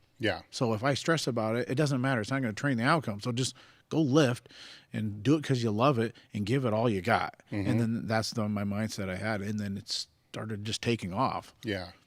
So then how's that pivot into power and bodybuilding? So bodybuilding, the last couple years of powerlifting, it was just, my body was getting really beat up. And I did an interview with somebody, I don't remember who it was, me and Rick did. And, you know, Rick says, he's got cancer at this time. And Rick says, yeah, you know, I'm just kind of living through Shawn. And I'm thinking, you son of a bitch, you had to fucking say that. So now I can't never be done. Right? I can't ever take a break because you're living through me, and that's my guy. So I'm never going to quit until I can't ever take a break. Because, like, more than anything, Rick meant more to me than powerlifting or any of this other stuff. So now I'm basically, I can't take a break. And it wouldn't have mattered whatever it was. He wanted me to go to 242 because at that time, Greg Penora had the 242 all-time world record. It was 26:30. And then he goes, because I did that 27:15 at 220, and then he's like, why don't you go 242? You could take that, and then we'll go to 275. I'm like, Rick, I can't weigh 242. How am I going to weigh 275? He's like, well, we can put weights in your pockets, or we'll put something. He's dead serious when he's saying this, because this is how Rick was. He's like, well, don't worry about it. We'll just figure a way to get, we just got to be over 242. I'm like, well, I barely can make 220. Like, the heaviest I ever was in a training cycle was 222. That's the heaviest I ever was. So I'm like, 275. I'm like, you're ridiculous. Like, there's no way I'm ever going to weigh that over 242. So it wouldn't have mattered. It wouldn't have mattered. If Rick was here today, he would have something to still have you do. There's another way. There's always more. But anyway, so I needed a break. My body was needing a break. I wasn't ever going to take a break unless Rick was not a part of this. So when Rick passed, I'm like, a big part of it was Rick, why I was doing it and how I got here, and I'm going to take a break. I didn't know if I would be done or not. That's another thing. I don't understand how people say, well, I'm retiring from powerlifting. Like, I still love powerlifting. Like, I love powerlifting. I mean, my body I've had a lot of injuries since, but like, I don't know how you say you retire from it, but whatever. So I went into bodybuilding as, like you were saying, it was almost like you're dysfunctional because you don't know. Like I'm used to training for something all the time. So I'm like, you know what? This would be a good time. Maybe do some high volume training. Yeah. Oh man, this is ridiculous.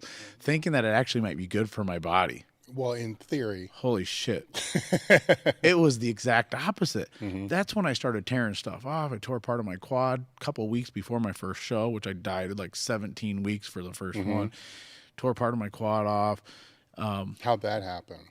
I was like a couple of weeks before the show. I shouldn't have been doing this, but I was like squatting 550. I wanted to do it for like 15 reps or something. And on like the 14th or something, I felt something tear. And you know, you stand up and you're thinking, oh, fuck, did something tear? But I'm 1 rep away.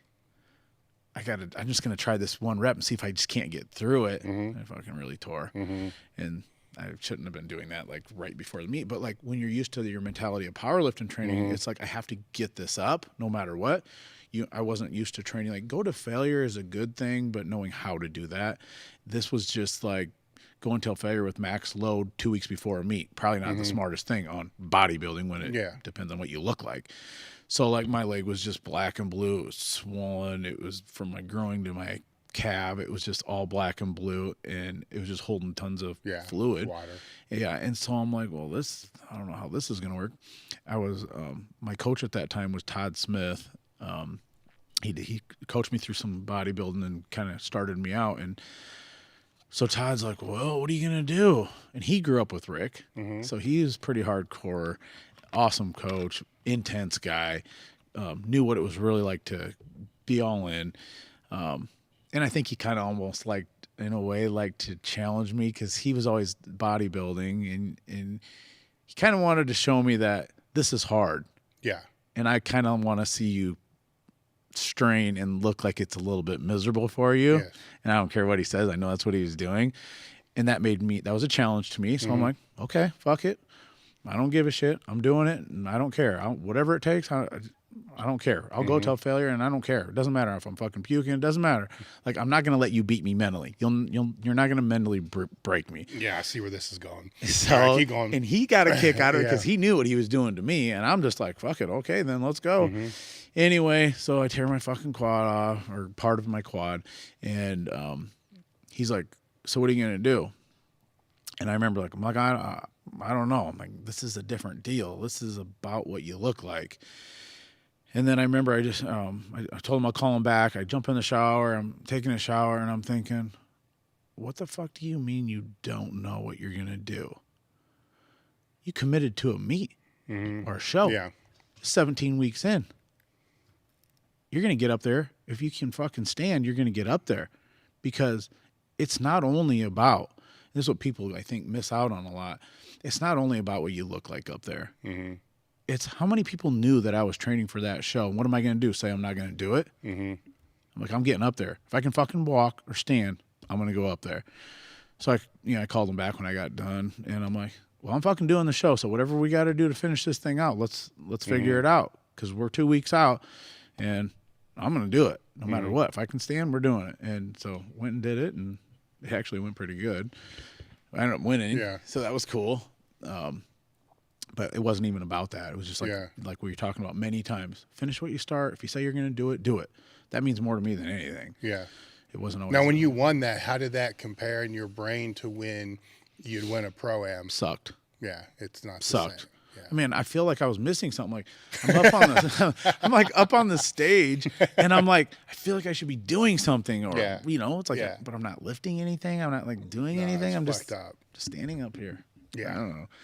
Totally different deal. But as I got into it more, it's just a whole different mindset of what you end up looking for. I mean, you trained with John Meadows a lot. No, right? And it's when I was in college, my roommate was a bodybuilder, so I did 3 shows because the people I were around were all bodybuilders, and I was a power lifter. I couldn't find any. Crews matter. I think crews make a big difference, and the bodybuilding was an easier thing. And I'm like, fuck it. I guess, yeah, I'll do a show. And then I hated the first one, and I didn't do well. Diet there's a lot of things I could have done better. Yep. And I'm like, this sucks. And they're like, no, it just sucks because you didn't win. And I'm like, or it sucks because you didn't put everything into it like you would a meet. So I stuck out a couple more until I won one. And then when I win it, I'm like, no, this still sucks. Yes, this is not the same. No. And it was like, you're looking out amongst the crowd, and it's just, I see boat neck fucking, with the tank tops underneath it and all this other stuff. And I'm like, and all I remembered at the time was, when you hit a big squat in a meet and you're in the bathroom taking a piss, and somebody just, hey man, good squat. Yeah. That's like the stupidest fucking thing in the world, right? But it's like the greatest thing in the world. And I was thinking, nobody's going to say good bicep pose when I go to the bathroom later. Good bicep. It's just, it's not going to be the same. No. In my mind, I just couldn't. Some people love that. But then it was like done. But the training part, it's different because the training, I'll dial that back. The only part I liked the training wise were the challenge sets. Like, can you do, like you said, leg press and it's loaded. And you're thinking, you know what? I don't think I need to do 15, but could I do 20? And then that battle starts. Yes. And you're like, what the fuck did I just ask myself? Like that. Now I have to do this. Those I like. Yep. All the other stuff I hated. Like, let's do 30 sets of lats. Shut up. Yeah. And Meadows would be saying, you've got a pump. I'm like, don't ever ask me that again. Like all the anti-powerlifting stuff that he would say. It's like, just stop with this. And he was all serious about it. But and I like it's a 24/7 discipline. Yes. To where it's not, powerlifting is still 24/7, but it's different. Yes. So there's elements of each that I liked, but powerlifting is still, it's no comparison. And I think it's just like that adrenaline rush that you get when you're going to pick up this weight that could pretty much mess you up if you screw it up. Or you could completely smoke this weight if you do it right. Yeah. And when you execute it right, I mean, that's a great feeling. But it's tangible too because you're actually doing something. When you're going up there to pose, it's such a different mindset. It's more, I don't know what you call it. Is it artsy? Is it? I think one is just trying to learn how to control and optimize your aggression. Getting psyched for that lift. There's, where you need to be, and you know what you need to not do and what you need to do, and it's a pursuit that I don't think any of us really ever master. We just get really a lot better at doing it. Yeah. Where you're not going to be like getting in that aggressive state to hit a lat pose. No. So I think that when you remove that out of the competitive element, for me, was the disconnect. Because it's in the gym. You still have that in the gym. Oh, in the gym, 100%. Yeah, probably more so with the bodybuilding in a way. Oh, yeah. Because it's so different, but you're doing, like you're saying, you're going to push to failure for more reps. You're not. You never thought about using a slower tempo? Oh man, you can make about any weight terrible if you want to. And well, I know, but you don't have to go balls out and tear shit off all the time. Yeah, yeah. I mean, when you get powerlifting is kind of obviously beat up for a whole bunch of different reasons. But but I still like the those sets that you were talking about. Yeah. Like, you still got to get intense and figure out some stupid way of doing this set miserably. That's what I do now. So I got a group of guys that I train with, and they'll just see the wheels are turning because I'm thinking I want it to be miserable for myself. I mean, I'm thinking it's a challenge for myself. It's like going up to squat a big weight. Well, now I don't do it like that. So I'm thinking, well, how else can I maneuver that challenge to something else? Yeah. So I mean, just think of something ridiculous. Like if we're doing hack squats or if we're doing whatever. And if I thought, we're going to do 7 or 8 plates on there. Well, what if we put 2 more on each side? What would happen and how many times can I do it? And then let's just do as many as we can, and then we'll just peel one off, or just whatever in different, to do it slow too. Yeah. Fine, let's do it 5 seconds on the way down. Let's do it 5 seconds on the way up. Let's see how that goes. I mean, I just try and do it differently now. Yeah. To still get holy shit, that was pretty cool, but it's just different. Yeah, I think that that aspect, that skill, learning, I think more powerlifters could learn from that, you know, because you have the main movements, right? They are what they are. Then you have the accessories. You know, sometimes you can train those balls out. Sometimes it might be good if they learned how to use a slower tempo, flex harder, you know, more peak contraction, more full range of motion. Instead of 80-pound dumbbells, they use 40s because you're just trying to build muscle. Yeah. And then they're not wrecking their elbows, you know, because they have this ulterior option, you know, that I wish I would have understood more when I was powerlifting, because then it wouldn't have to have always been, you know, 120-pound rolling tricep extensions or some shit like that all the time. Yeah. You know, would you agree with that? Yeah. Yep. Doing things slower, there's different ways you can develop things, and especially smaller muscles. You can put a lot of tension on them over time to probably still get the outcome. And I think also like getting to know your body better. So when I'm telling you, hey, push out on the outsides of your feet or this or that, maybe if you had more of a mind muscle connection as a power lifter, like you need to learn that more, maybe you would learn to do that better. Push out harder with your knees. And when I mean that, you should feel this and your glute should feel like this. Like doing things slower might help you understand how to, you know, control those muscles better. Yeah. And you don't have to use that kind of weight to learn how to use them. I had a little bird text me, you know, some different questions to throw out at you. And one of them just hit me for whatever reason, because I don't know what I just thought back to the Afghanistan thing where, what was the exact question? Like, ask him about, he was too fat that they had in Finland, that they locked you in a sauna. Oh, yeah. Yeah. So what's that story? And so, Brian, too fat. I mean, you're like, what, 198, 220? Yeah. That story was, okay, so I remember when they had the semifinals for going to the Arnold. The WPO semifinals was in Chicago. There was always one in the States. There was one in the European states. So I bombed out. And then I ended up having, if I wanted to go to the Arnold, I had to go qualify at the semifinals in Finland. Okay. So I bombed out in Chicago, went up to my room as soon as I bombed out, booked my flight because it's the only option if I want to go to the Arnold. So booked my flight, had to get a passport in 24 hours. Ridiculous. And I mean, you can do it. Just so you know, you actually can do it. There's 2 places you can do it. Texas is one, Chicago is another. There's time slots that you can go to get them. They're all booked, but you can hire a company that will get it for you and send it to you overnight. Wow. That's how I did it. It was like $750, but I did it. Yeah. Because another one of those things. You figure it out. You figure it out. Sometimes it costs. The guy was actually going to deliver it to me. I was going to fly out of Omaha into Memphis to Finland, I think it was. And the guy was going to hand deliver it to me in Memphis at my gate.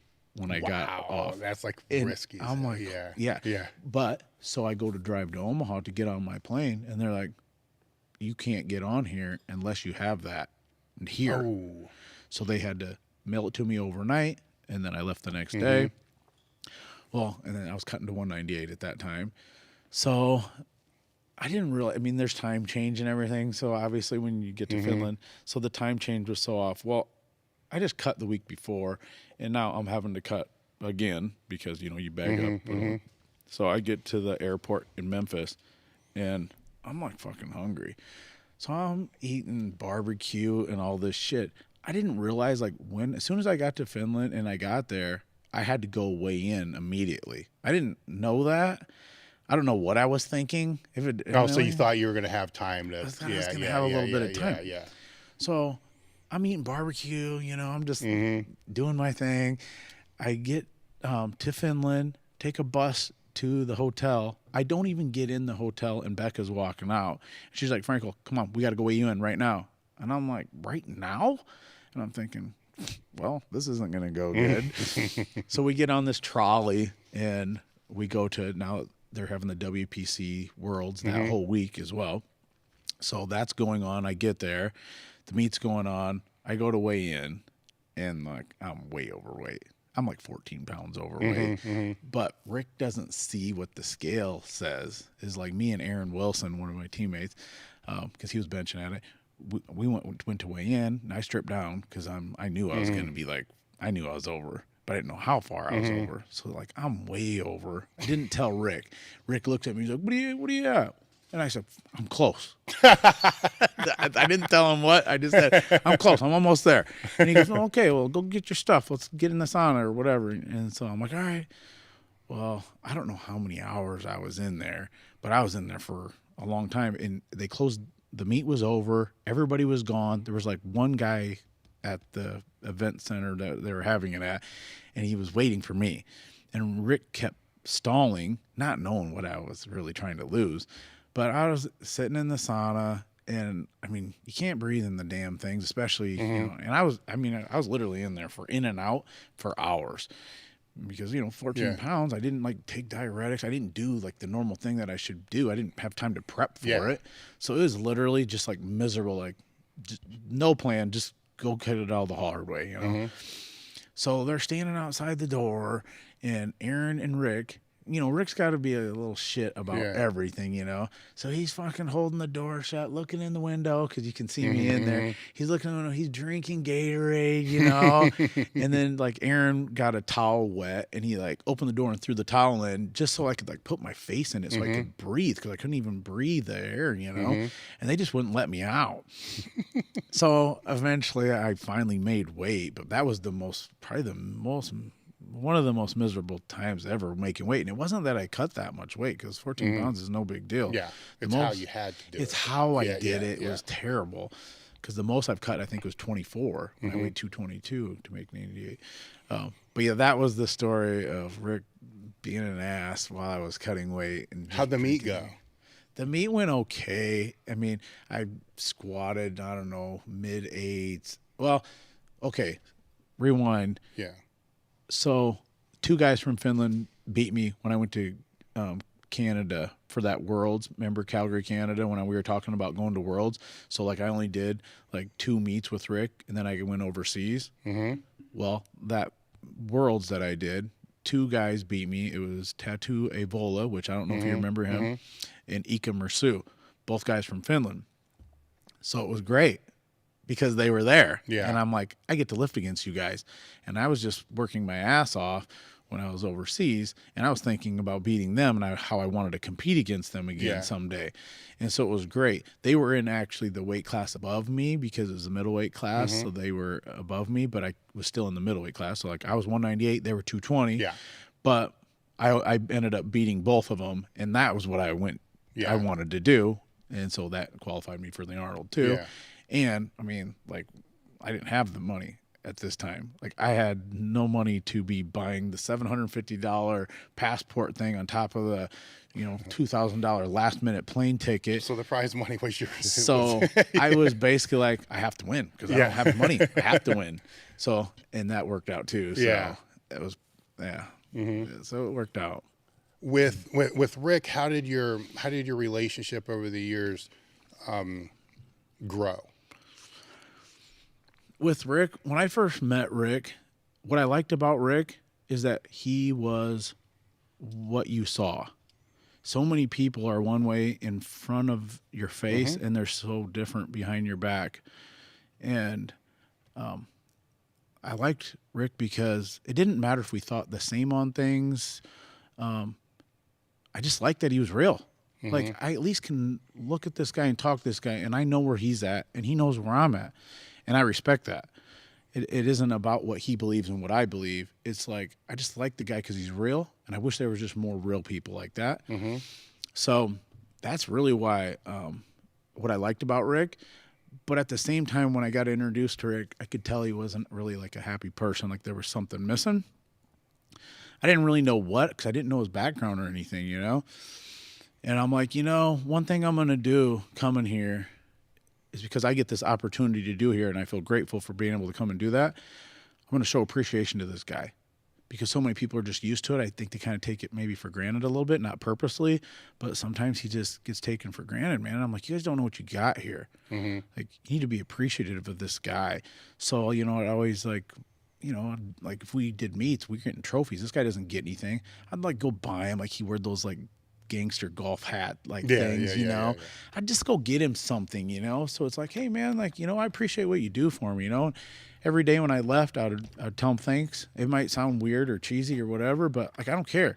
Like I appreciate the guy, so I'm gonna let him know that every day when I leave. I'm gonna tell him that, and I don't care what everybody else thinks about it. So I wanted to show appreciation. Well, you know, I could tell that there was something missing that I didn't really know what it was, but as me and Rick, our relationship grew, you know, he opened up to me quite a bit in his personal life, you know, growing up, which it made Rick who he is. So like he probably makes him a little bit more understanding, you know.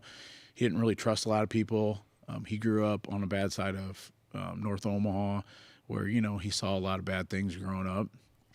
I remember one time he told me him and his dad and his uncle were down in the basement. And he said one time I walked downstairs and they were burying somebody in his basement. And as a young man, you know, and he said, he goes, you know, he's known in Omaha for being like this rough guy. And I don't think it was because he wanted to be known as that. He goes, honestly, I was just scared a lot of the times that somebody was going to do something to me. So I just did it first because I didn't want it to happen to me. Yeah. And he goes, I bounced, you know, he bounced as a teenager. He, you know, he'd been shot a couple times. And I know, yeah, we'll just put another stay there. But, you know, he's been through a lot, you know. And I think maybe there's some things that, you know, there was some things that he thought maybe that he did that he felt pretty bad about. And it just made him not feel good inside. And so, you know, when he did get the cancer and all that, you know, like I'd been training there for almost 10 years, you know. And for me, I looked at training, there was a huge opportunity. He was giving something to me that, like I said, I wanted as a young man. I always wanted to be the strongest in the world at something, pound for pound, whatever. That is something I wanted. But I wanted to give him something too. And I wanted him to see that he was happy. So, like, you know how, like, you say, like, when you see that person, the look in their eyes, you can tell if they're all in, that look. Well, I see the look in people's eyes. I see that look in his eye that there was something that that was just missing. And I didn't want somebody to live with regret or live with guilt. Or I wanted him to feel like he's a good guy. I mean, I don't really give a shit. Like, I don't judge people. One of the things I hate most about just people that judge, I fucking hate that. You know, I'm a Christian guy. I have my beliefs and I have my own relationship with God. And people automatically, like in their head, they think, well, that means he's a goody person and this and that. I think that triggers go off. Like they must think they're better than people. I mean, I've heard all kinds of things. I'm the same piece of shit as anybody else. I've done everything wrong too. And sometimes they think you're weak because of that. And it's like, you know, we coming in big iron. People used to make fun of me. I would pray maybe before I worked out or something. But I don't really give a shit what anybody else thinks because this is what I do. And like, try me. If you think I'm a pussy about it, try me out. Because just because I'm a Christian, it doesn't mean I'm a pussy. And we'll find out if you want, whatever, because I'm not. But I care about people. I care about making people better. I care about if they're happy, how they live their life. I don't tell anybody how to live theirs. This is just how I live mine. But if I can help somebody with something, I think you should. And that's how I live. And when I saw Rick and I knew that, you know, after getting to know him and the relationship grew and he was opened up and told me a lot of stuff, I just wanted him to not have to live that way, live with maybe guilt about things. So, you know, I did talk to him about having a relationship with God, and here he had cancer. So, I mean, he was scared. He was on his, you know, what he thought was his last days, and he every day was a struggle for him. He didn't call people a lot on the phone. Like he's not a guy that's going to call you. But I remember him calling me one day, and he was worried, but he's not going to say he's worried, but I can tell in his voice, you know, like he was worried about that. He just went to the doctor and they said they give him like 3 months. So he was concerned about that. You know, there's nothing you could do about it. Like, you're out of control. This is what they said. And I said, well, Rick, you know, man, I mean, yeah, he goes, how do I get the number to the Mayo Clinic that you were talking about? How do I go there? Because, you know, I suggested maybe you should go to the Mayo Clinic and talk to another somebody else that could maybe look further into it, and they're specialists in those fields. So he says that to me, and really in my head, like I was just getting ready to go to a chiropractor appointment, and he kind of caught me off guard, and he's like, well, how do you get into that Mayo Clinic? And my first thought was, well, you're probably gonna have to be referred from your family physician. And I go, let me call you back. I'm gonna do this appointment real quick, and I'll call you back. And then, I mean, I got thinking in my own head, like, okay, man, like this cancer thing, it might just be the end of him. And what do you care most about is what I was asking myself. Do you care about the cancer being gone, or do you care about where he goes and how he feels on his last days? And I thought I was probably looking at it wrong by just trying to look for a solution, because, like, I mean, most likely he's probably going to pass. And so, like, but I care about the cancer, but I really care about what happens for him eternity. And I really care about that more than I even care about the cancer. So when I got done with my appointment, I was a little bit upset, because I'm like, I'm thinking about it wrong. I call him up, he answers the phone, and I kind of go off. I'm like, Rick, how many times have I fucking told you? Like, what you need to do is you need peace, and you need to have your relationship with God figured out before anything happens, because he's ultimately the only one that's got the keys to what's going to happen here. And it was just quiet. Like, he didn't say anything. And I'm like, hello? And he's like, I'm standing in a church right now. And I'm like, he pulled over and he just went into some church. And I'm like, I go, it'd be kind of cool if maybe you kind of like maybe knew like what you're kind of looking for, you know, instead of just jumping in anywhere. I mean, I didn't know where he's at. So anyway, we set up this time. I knew a pastor there in Omaha. We were able to go in and talk, and like he was able to kind of deal with some of those things that he told me about. You know, maybe he felt like weak or something, like to admit some things, but I think everybody has things that they regret or they screwed up on, and you know, you got to come to terms with them at some point. And he just laid them out there, and he just let them go. And when he did that, we walked out of there. He gave his life to God, and when we walked out of there, he goes, man, I just feel like I'm not worried about anything anymore. I have zero worries now. It was almost like he was okay with going, you know, like he knew he was going to pass, and he was just like okay with it. And more than anything, man, I wanted to give him some type of peace in his last days, and it was just a couple months and he passed. But at least I don't want anybody to be scared and just scared of passing. You know, you did your time. You did the most of your life when you were here, and none of us are in control of our how long we're going to be here. So at least I would like you to have some peace going out of this world. And he did. And so for me, that was like a big deal. That was a big deal for me.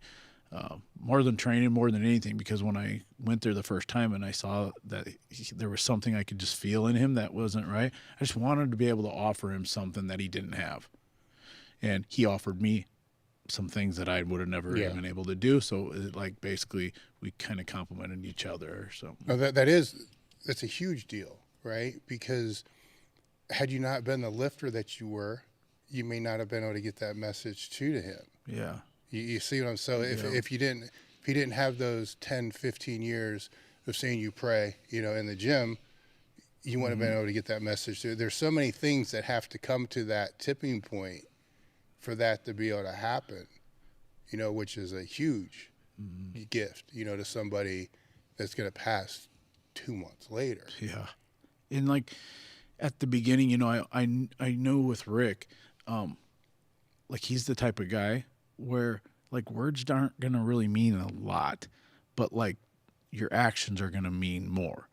So that's why it was like real important to me from day one. I'm like, man, you need to show appreciation to him, but you need to work your ass off, and you got to be grateful for all those things. Like I didn't want to just be like I'm going to say these things, but then not show it and do it.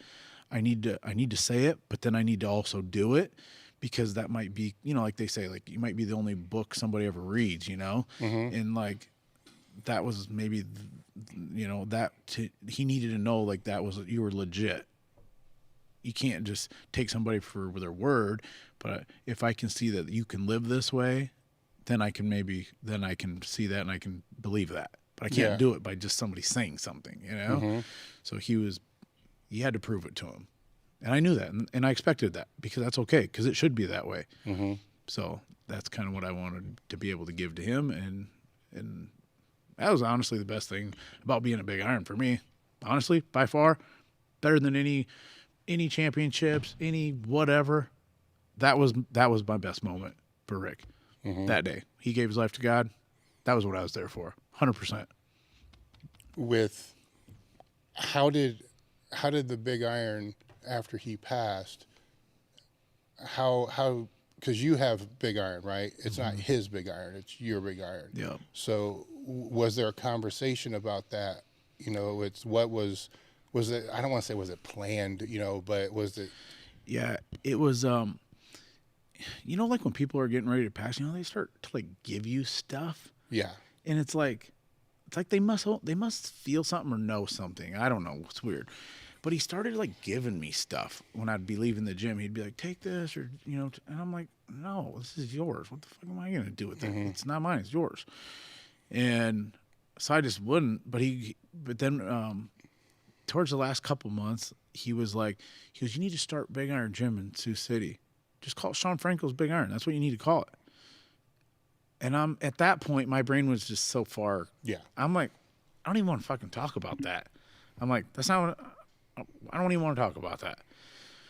So he kept mentioning that, but he knew where he was at, obviously, and I didn't want to believe that he was probably where he was at. I mean, obviously I knew, but like, I don't want to think about that.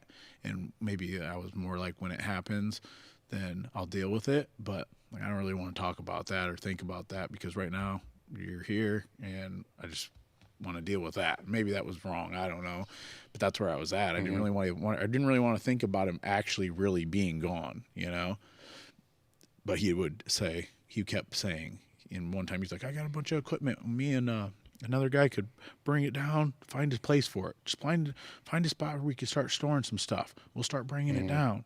So that is what he wanted to have happen. But, that was a conversation between me and Rick. And I didn't want the rest of the teammates to feel like, oh, Shawn's just going to make the call on this. Yeah. Like, it's weird. I get it. I didn't want to do that. I didn't want it to be like that. And like, I don't know, maybe they would have believed me. Maybe they wouldn't have believed me. I don't know. So honestly, when it actually happened, I was trying to get those guys there to kind of do something. And Jim Grandick started the compound, his own thing, and that's cool. And there's other gyms that kind of popped up in Omaha, and nobody really wanted to kind of keep it going, I guess. I mean, not saying that Jimmy didn't, because Jimmy is keeping it going in his way, But nobody wanted to like buy the equipment over and like start it. So I kind of waited though first to like let those guys do that. Yeah. And then when it didn't work, then that's kind of when I stepped in and was like, hey. With his son. Well, I assume you got to kind of process it yourself, though, too. Yeah. It was a while. Like, it didn't happen right away. Like, we started training for more meets. We tried to keep the gym going, Rick's Big Iron Gym. Yeah. We tried keeping that going for a while. I'm not sure how long it really was, maybe another 8 months, something like that. And it got to a point where we had to close the gym down.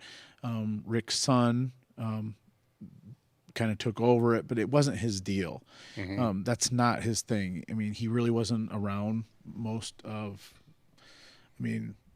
it's just different though too. And it's just not the same. It's like Louie. Yeah. It's just not the same. Louie's gone. It's not the same. Rick's gone. It's not the same. And no one should feel like they have to be that person. They have to do it their way. And it's different now. And no one was really kind of stepping up to want to do that, and that's fine.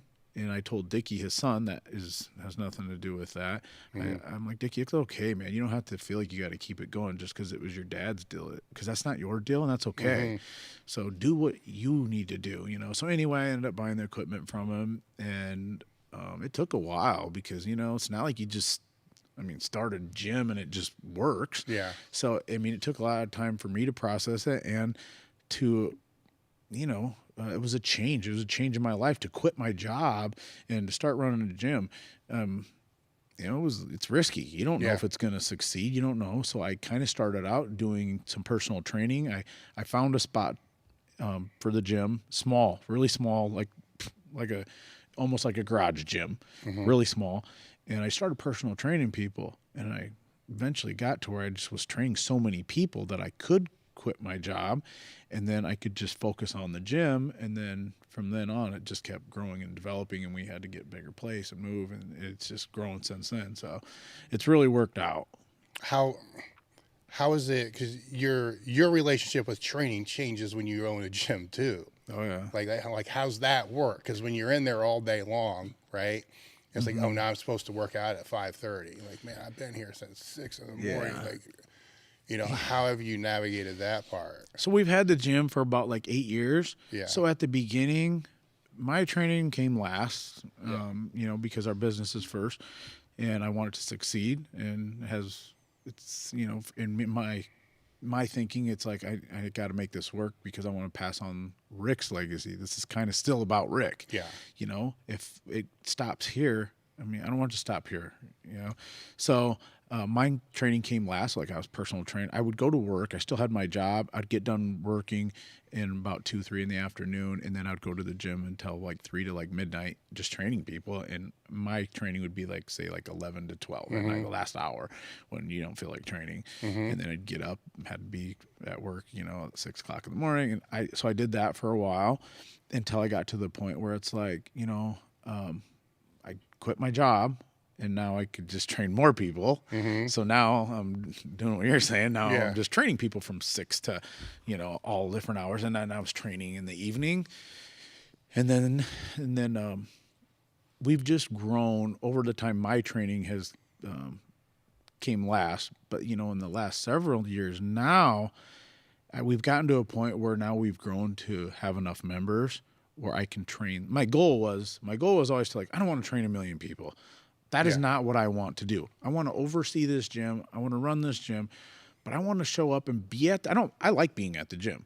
I just don't want to personal train people all day. Yeah. So I want to be there and I want to go help people for free just because I like hanging out at the gym and be I train the power lifters and I just like to go help people and hang out. Yeah. That's what I get to do now. So I'm blessed to be able to do it because I love doing that. You can help more people that way. I can help more people and it doesn't cost me anything because I just like to do it. So, and for that to happen, I had to get my memberships up to where I could do that. Yeah. So we've grown enough to where the membership's up and I train select people that I want to train and the power lifters. And then I can just train when I want. So now I train with a group of guys, about 10 guys, and it's at noon every day. And that's when we train. And it's awesome because I don't know, I don't like to tell people no. I'll see people that come to the gym and they don't really know what they're doing. And I'm hey, why don't you train with us? You're here about the same time. Train with us. And some guys don't like it.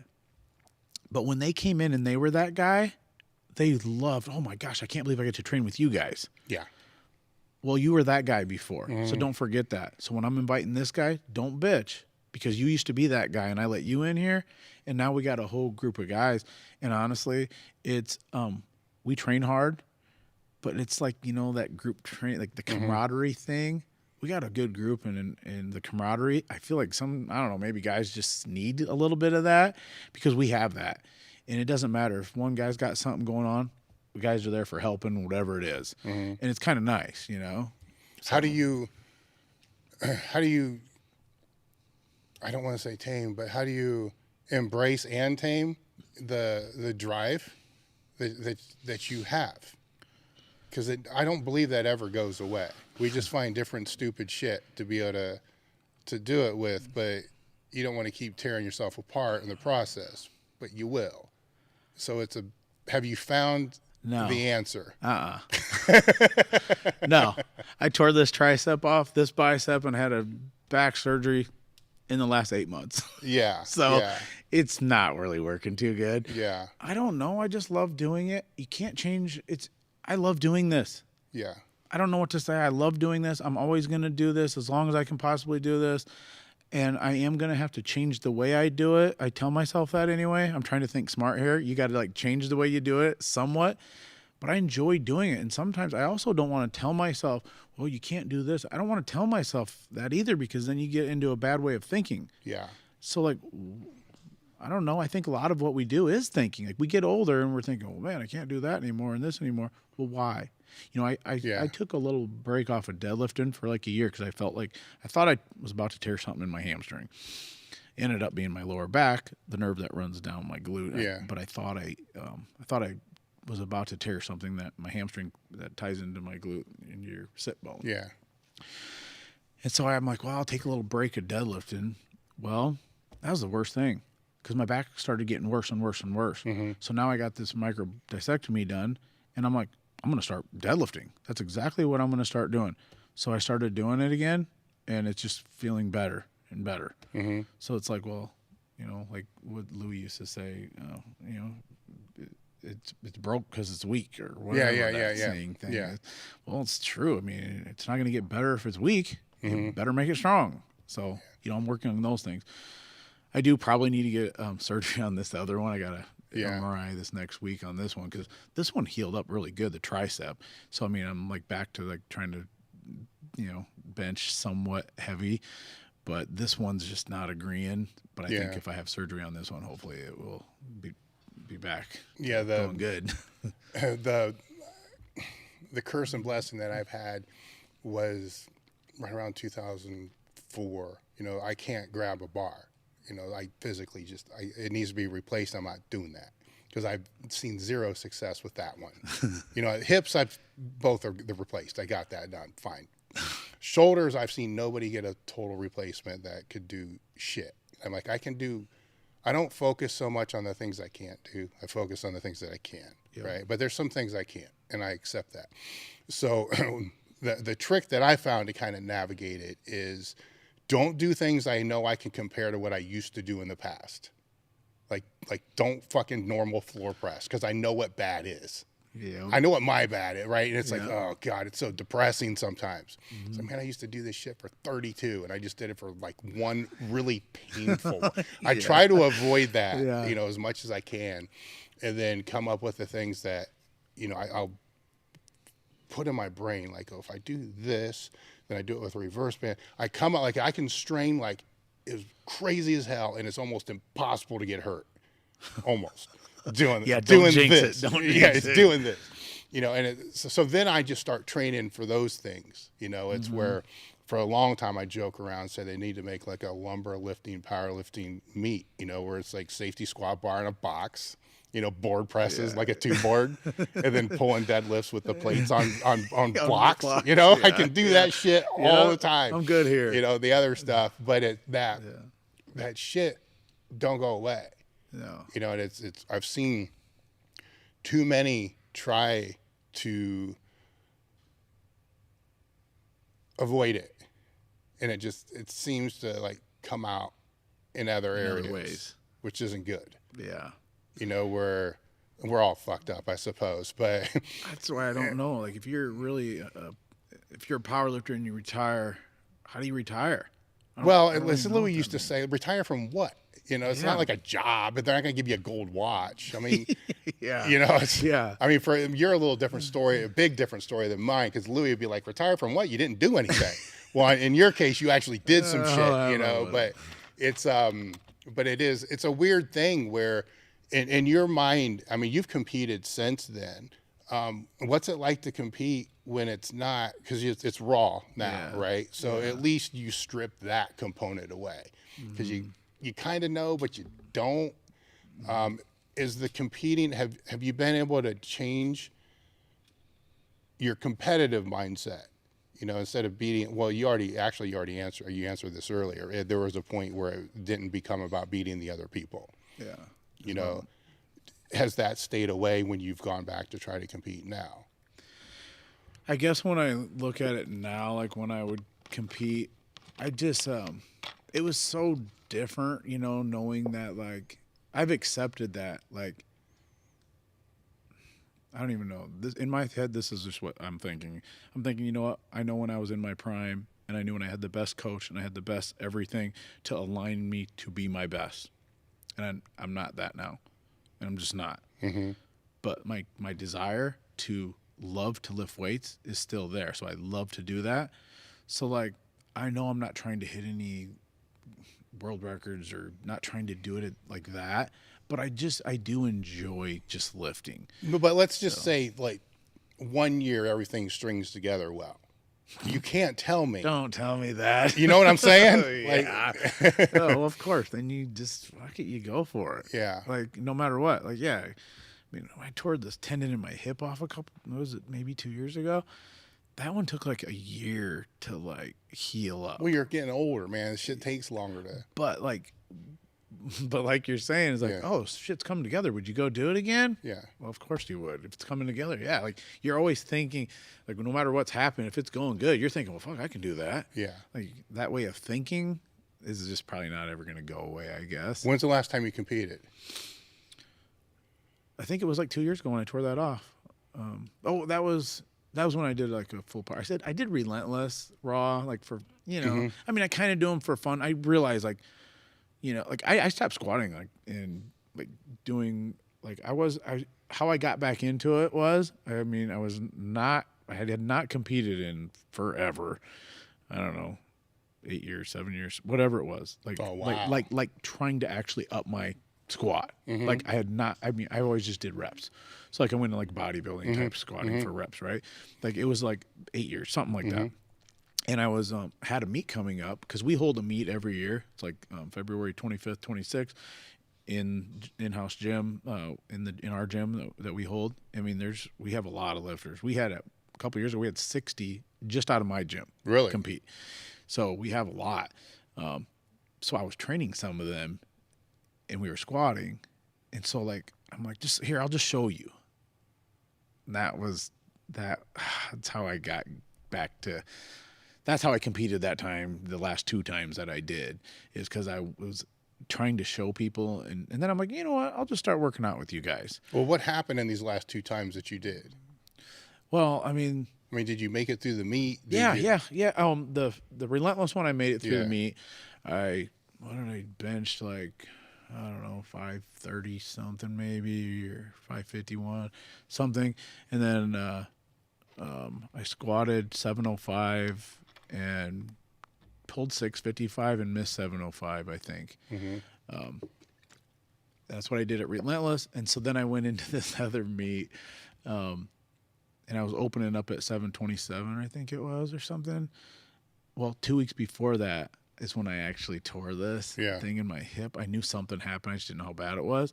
So I'm like, well, I'm just not going to train at all until the meet. I'm not going to squat at all, because if something blows off, I would at least want to make it to the meet. Yeah. So I got to the meet, opener. I mean, I squatted it. It was when I got out of the hole and I was coming up is when it blew off. But I stood up with it, so I got the lift, and then I did bench. How'd that go? I benched my opener. She's laughing over there, by the way. My bench was well, I opened up at 501 and like just to do 135 to put my foot back. It was killing me to put my foot to touch it on the ground. Oh, because you're stretching your hip. Yeah. Yeah, the whole hip flexor, because you're like, Yeah. And I'm like, holy shit. But I'm like, I don't care if I can't bench 501 as an opener.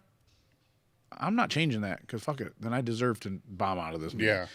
So I benched the 501, and it was just painful. But I benched it, got it in, and I couldn't deadlift because I couldn't bend over to reach the bar. So that meet was a waste. But you just do what you can do. You do everything you can do to get through it. You don't quit unless your body just quits you, I guess. So that meet didn't go good. And then really I haven't done a meet since that one, I don't think. Yeah, now all the lifters, I believe, that you're helping at your gym, they're all raw, right? I have a couple geared lifters, but I have a lot of raw. Okay. Yeah. What have you found to be the biggest difference between training raw and gear? Well, I mean, the way that you execute the lift, like squatting is enabled to like get the most out of wraps. You don't want to set your hips all the way back there unless you're a person with very strong hips. if you're hip dominant, then you can do that. But if you're not and you want to utilize your gear, like, you know, there's guys getting 100 pounds out of knee wraps right now. Now, when we were back in the day, I didn't get no 100 pounds out of knee wraps. I was getting it out of the gear. Yeah, well, you sit back too far. A lot of people didn't wear wraps. Yes, because it was really all in the hips. Yeah. And I need that stopping power in the hips in spring. So really it's keeping your hips a little bit in more to where you're actually putting more pressure on your knees so you get the pop out of the knee wraps. So it's just the technique of doing it is a lot different. You know, benching is pretty similar, really, because I still train to bench. You want to use the most of your back and your lats to bench, even if you're raw. You know, and then deadlift, I really feel like it's about the same. You don't really there's not a lot of difference in deadlifting. I feel like. How have you changed the training process from when you were doing it? The way I kind of do it now is I have like a week where they'll do straight real weight. They'll have a week where I do use chains now. Yeah. And then we'll have a week where we use reverse bands. And depending on how they look that day and how the bar's moving, you might do bands 2 weeks, or you might do chains, but I don't have everybody do the same thing because they all don't look the same. Yeah. So it's like, you know, if you give somebody the same program and say, hey, you're supposed to do 90% or 95% today, well, someone might be lifting it way slower than they used to lift it. So like, you're not going to have them do the same thing as somebody else's. They're moving their 95 pretty good. So it's all off the bar movement is the way I kind of call what we're going to end up doing. And it might be different per person. Are you linearly increasing the load over a longer period of time than what you were doing when you were competing? You know, say if it's 95, are you starting them at 70 for weeks and building up, or is it always high percents that you're going off bar speed and form? I go pretty much, it's pretty off a high percent. Okay. Yep. So it's falling back to what you were doing with the bar speed and the form, just using 3 different variants. Yep. And then I'll know like kind of what they did, and I want to try and beat those. By the time we come back around, I want to beat those numbers that you did and make them look better. Yeah. So that's doing the other things that you need to be doing accessory wise to make, like we talked about, like you're going to miss a lift. It's going to be because you have a weak link in your system here, and we need to make that strong so that next time we face it, you can push through it. And so like the accessory work is really where that comes in. Yeah.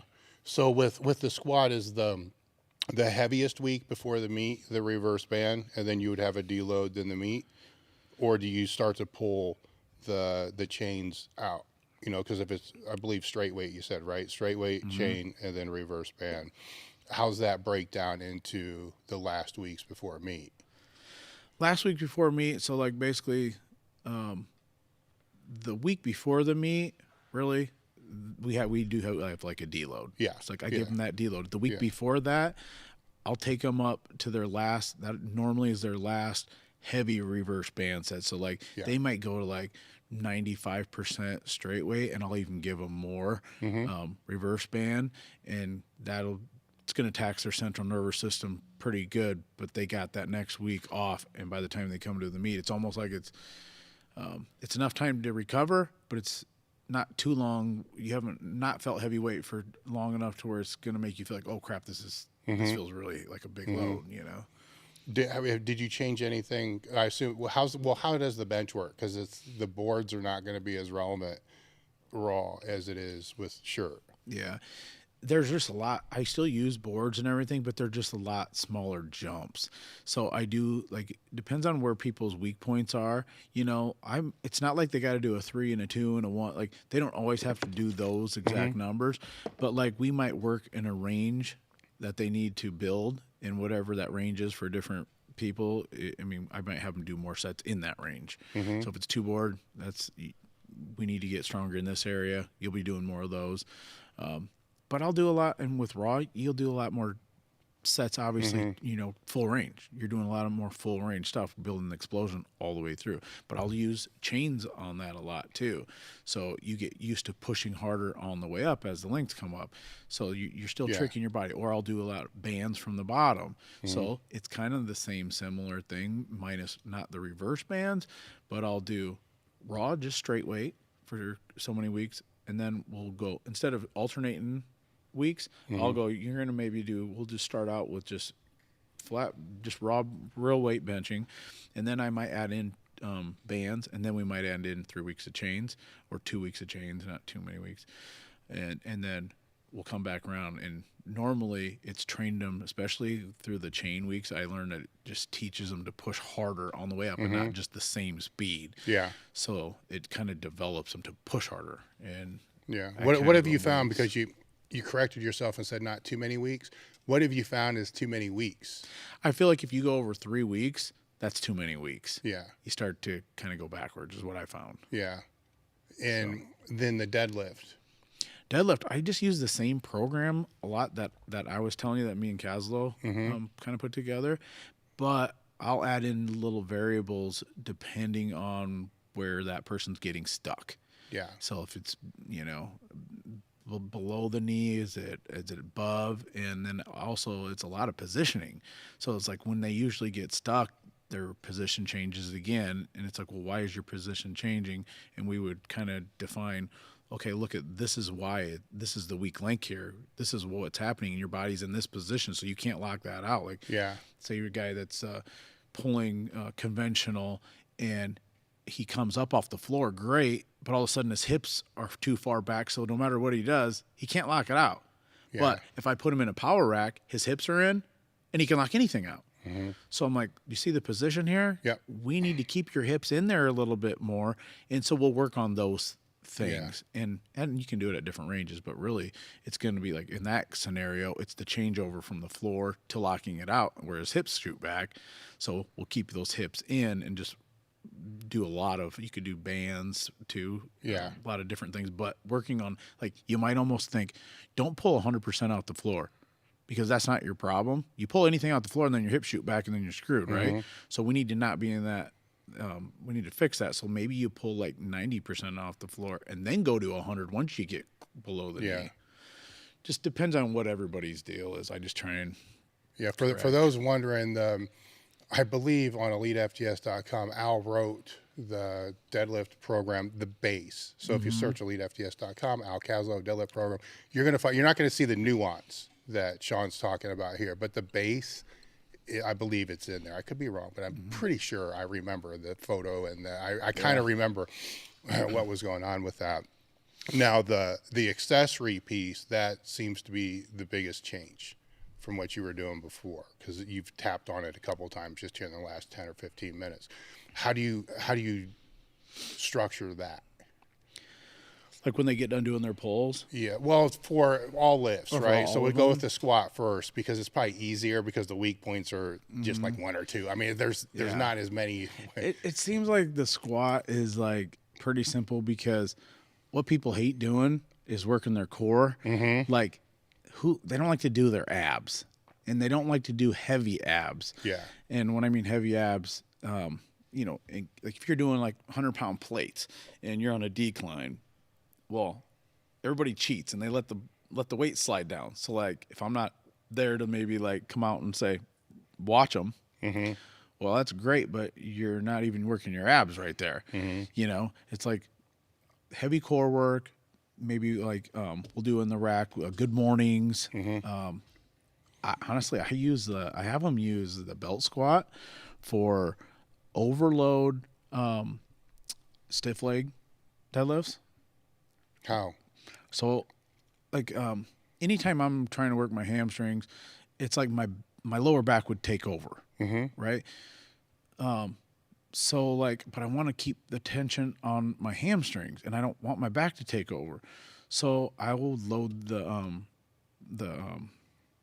belt squat machine up, and I'll put a lot of weight on there. And it's not about what's on the bar, because it doesn't even matter. It could be no weight on the bar, but I'll do stiff legs, and I'll go really slow with the time under tension. I'll maybe take 5 seconds on the way down and 5 seconds on the way up, and I'll really overload it. So the belt squat's around your waist, and then you're actually pulling the bar. So it's off. Okay, got it. So it's not really my back doing the work. It's literally on my hamstrings and my glutes. And you can really overload the weight, and that's actually keeping it on your hamstrings. Because if I do it with a bar, my back kicks in, and now my back's working. So I wanted to get it away from using my back, and I wanted to do what I was intending on doing, and it's for my hamstrings and glutes. Yeah. And that thing has that thing really helps. So what are we talking them. Bar weight? Like, are you trying to push bar the bar weight? weight? Just the bar if you like want. The bar 135, nothing more than that. Yeah. Okay. Hardly. It's not even about. It's just it's you can the even movement.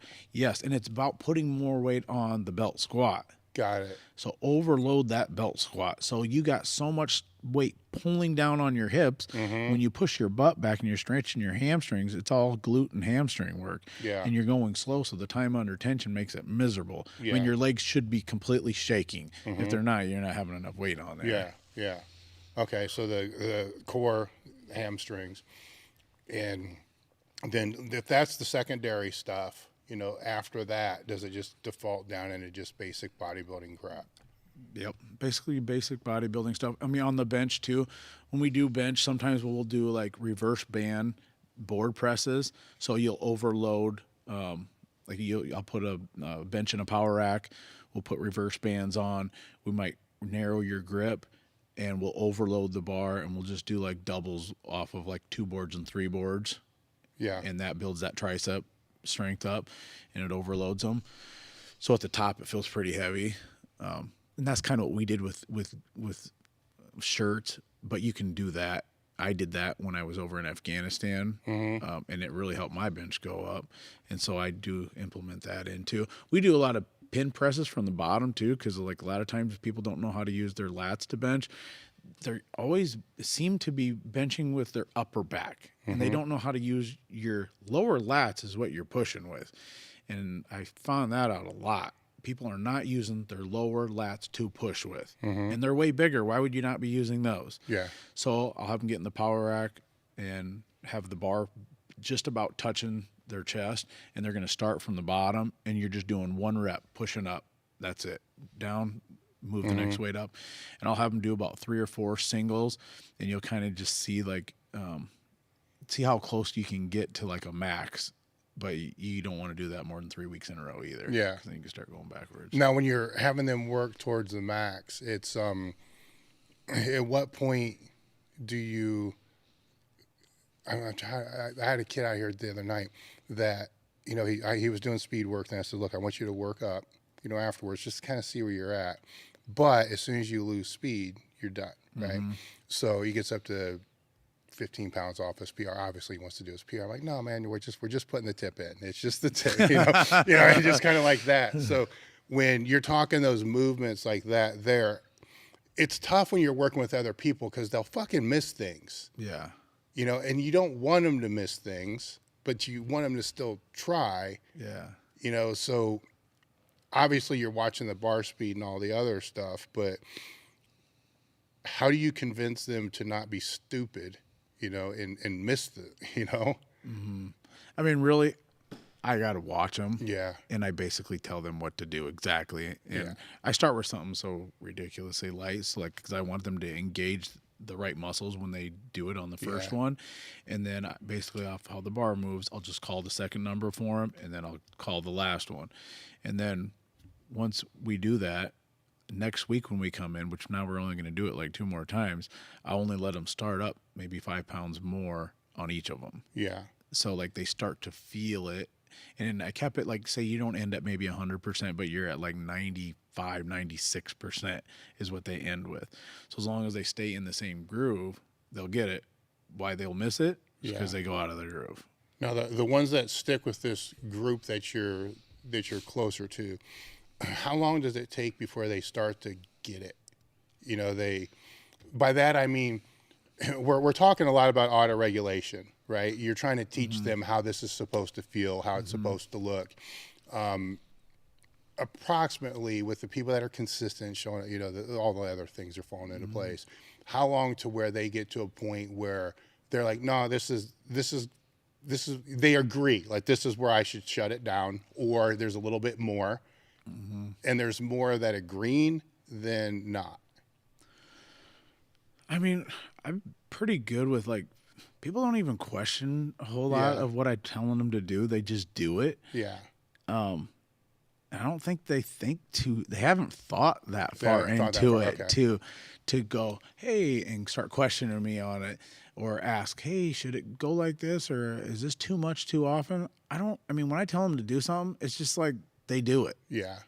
And they don't want to have to think. So I don't really get a lot of.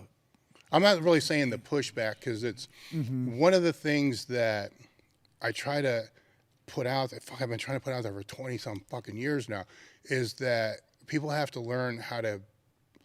You're going to use other people as advisors, and if you're talking to Brian or all these people, you're throwing training ideas around, but ultimately you need to learn how to take the reins. Like you knew when you came into Rick, and everybody just wants to be told what to do. And I'm like, that's only going to take you so far. Like, you got to pay attention to try to figure out, in case you're not there, what you're supposed to do, and not be. Now, granted, they're not going to make the same call, but close enough, where it seems like, when I'll have any of you guys on, I'll ask these questions and I'll see what the questions are, and it's like they want this recipe. Like, dude, none of these guys are going to give you, if there's anything that's been consistent with all of you, it's like, I just figured the shit out. And like, that's not the answer everybody wants to hear. But it's the truth. I mean, like, we have, so we have a couple different groups, and I have one of the trainers at the gym. He trains a lot of younger guys and gals, and then I kind of get the ones that are older and at a different level, you know. And the way he does it, it seems like he, I don't want to say they're younger, so it's gonna, he doesn't want to push them over and see them ever, almost like, you don't want to see him fail. I don't want to see him fail, but he's gonna underdo it versus overdo it sometimes. And I probably overdo it sometimes than underdo it. But I look at it like, well, if I'm training you, you should be at this level. So I am going to push you differently than he's going to push you. So if you want to be over here, we're going to push a little bit more like that, because you should have established some of these things already, because you're out of this group and now you're into this group. And he does a really good job of teaching them those things. So like, by the time they get to my group, I feel like they do a pretty good job of knowing what it feels like, because they've been doing it for years over here. It's just when they get to the max load, that's when it goes wrong. You know? So if they're not maxing, it goes pretty good unless they're maxing, and then that's when it goes wrong for anybody. It does that for experienced guys. All right, let's say in your group, right? Let's say a kid makes his way into the group, that's driving an hour and a half to be able to come train, right? That's got this strong desire to want to be the best. I mean, pound for pound. How do you work with that kid? Like, on all aspects? Yes. I mean, I'm going to really work with him pretty similar to I work with everybody else. It's just, he's based off of what he's doing is going to allow me to do more with him, I feel like. Because he's going to be figuring things out. Like, he's going to I got some guys that are, they're some pretty good lifters. And like, I had a guy he was a really good raw lifter. He squatted like 850 something raw, 860 raw.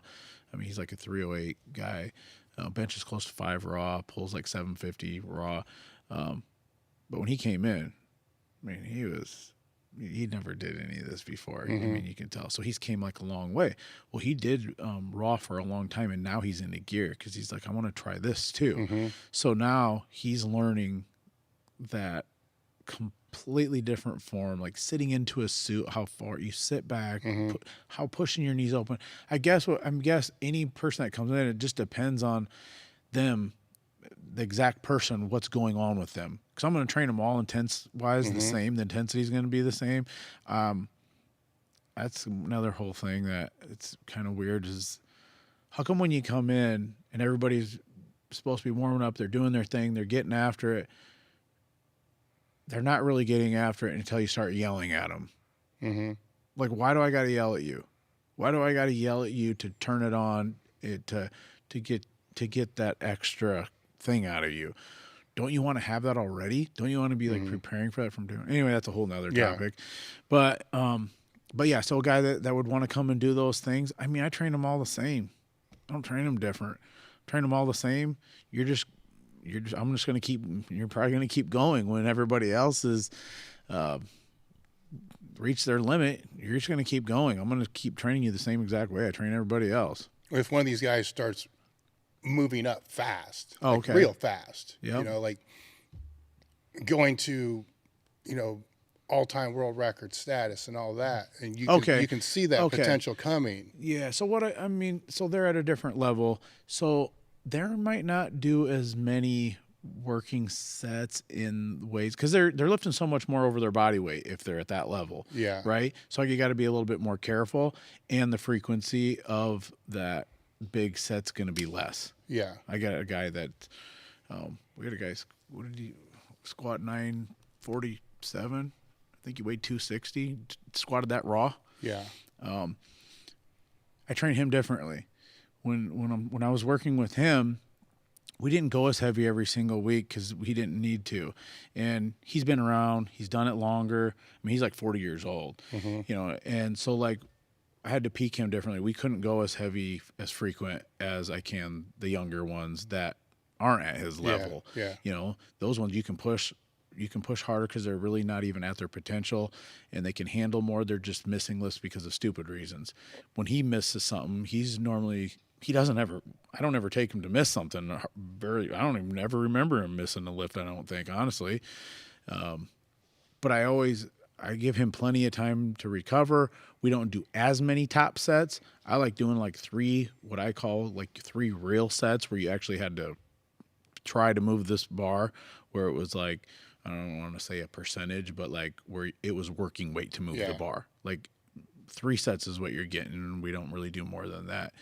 And the frequency for what I had him do was way less. And like even at the beginning of the training cycle, I know where I wanted him to end. So like I do always think within that 100-pound thing that Rick would do. I do that. Like, so we want to be here. We got to be within 100 starting out. Yeah. And doesn't mean we have to, like, I'll do deload weeks, which we didn't get deload weeks, but without gear, these raw guys, they get deload weeks. Yeah. I'm like, well, I'm going to give you a deload week because you don't have the gear. Yeah. So that is different. So let's say it's a younger one, but at his level, right? Just coming up fast like that. What's the post-training conversations look like? In other words, what I'm saying is, if you were to see yourself coming up, you know what I'm saying? It's knowing what you know now, going through the whole thing. Okay, knowing what I know now, I mean... But that's a shitty question to ask, right? Because when you try to go back and think about that, you're like, I wouldn't change anything because that's the default. So you got to act like it's not you. Yeah. It's somebody that's coming up that you see the same potential. I mean, I would give deload weeks in there. Yeah. Like, because like would I have liked to have a longer career at the level that I was at? Yes. And you think that would have mattered? And I think that would have helped. Yeah. Because I squatted like the last training cycle with Rick. I mean, I squatted I opened at 1,010. I squatted 1,010 every week. And I did it with my straps down even. And then, like I said, you're squatting almost 1,200 pounds with reverse bands. But, like, did I need to squat 1,000 pounds? I did it week number 1. I was squatting 1,000. But I wanted to be closer to 1,100. So I was still squatting at 1,000. Like, did I need to do that every week, weighing the body weight that I am? 5 times body weight. Like, I don't need to do that every single week. Like, I'm not going to make somebody do that. Like, we're going to have down weeks on like the guy I was training. I would bring him down some weeks. We'd go you'd go 85% real weight, and then we would do more chains or more bands in a different way. You're going to feel a lot of weight, but it's going to be in a different shape or form. It's not going to be a straight out squat with that weight. Yeah. You know, and so I would do that differently, and I would throw deload weeks in there too. So I don't have to do that every single week. Now it's a different time that we're in now, where there was social media when you were coming up, and not like now, right? How do you help these guys manage criticism, and all that crap? Because you seem to skate through it without. Now, granted, I'm sure it gets to everybody to a certain point. It's how you interpret it, So now I'm sure you're seeing it. They're comparing themselves to what other people are doing, because everybody's posting their shit, and then they want to change their training, which is stupid. Yeah, based upon what somebody else did. right? Yeah. So, and the ones that are going to start to get better at some point, they're going to start to get criticism. It just comes with the game. So what advice do you give for people that are dealing with that? I mean, the thing is no one's built like you. You're the only one. I mean, you're built like you. You have your weak points. You have those. You can't get too fed into all that shit, because that's actually what it is. And you probably got a guy that's telling you how to squat that squats 400. So who really gives a shit what this is? I mean, really, I tell these guys, don't pay attention to that shit, because everybody's built differently. And it's like watching a bunch of different machines do different jobs. You're all that good different limbs, so like you can't compare yourself to somebody. What you might do is watch somebody thinking you're going to gain some knowledge out of it, and they're built nothing like you, and you start actually building a bad habit or get hurt. Yeah. Because they're not the same leverage points as you, and you gotta realize that. So you have to realize what yours are and where your weak points are, and don't worry about what these other people think about you, because I mean that's how Rick was too. I mean, like, who gives a shit if somebody's talking about you bad? Fuck, they're probably jealous. I mean, half of the time, you know, people are bashing. It doesn't matter how great you are, people will bash you. It doesn't matter. And so who gives a shit about that? Like, focus on yourself, focus on what we need to do. And people do get too caught up in that shit, honestly. I hate it. They get too caught up into it, and they want to feel bad because somebody told you did something wrong. Well, fuck, show them how to do it right then if you know how to do it. Like, I don't like all that stuff. And it's all about you building you. So don't worry about what everybody else thinks, you know. But if somebody's coaching you, that's different, you know. Like if you feel like you are doing something wrong, maybe go to a coach that can dissect it better for you, that it makes sense for you. Yeah. Because that's what an actual coach is. They look at all these other variables. They don't just look and say, well, you were just high. Or they don't just blurt out stupid comments that are not even productive, you know. Like they'll actually look at you and say, well, this is why, instead of just bashing you. Well, I would say in today's world, the real coach isn't going to even comment. Because they probably don't have the time to even do that, and it wasn't asked. You know, that's one thing that I've seen from, you know, people in all my years of doing this is they're not going to give unsolicited advice. No, Are you? I mean, no. Nobody's going to. Now, if it's in your gym, No. yeah, you're going to tell, hey, Yeah. you know, that's part of being a member of your Yeah. gym. But you're not going to like spend your time online saying, hey, dude, you need to flare your knees more. You need to open your tank. You need to. No. You're not going to do that. You know, so I think people need to listen to what I just said again, because the people that are commenting are doing that. Yes. They're the ones that probably are all messed up when you watch them. Yes. So they have no room to coach you. Yes, I know no real coach that spends hours per day going and making comments on everybody else's shit on what they should do to fix it. I think a real coach, I agree with you.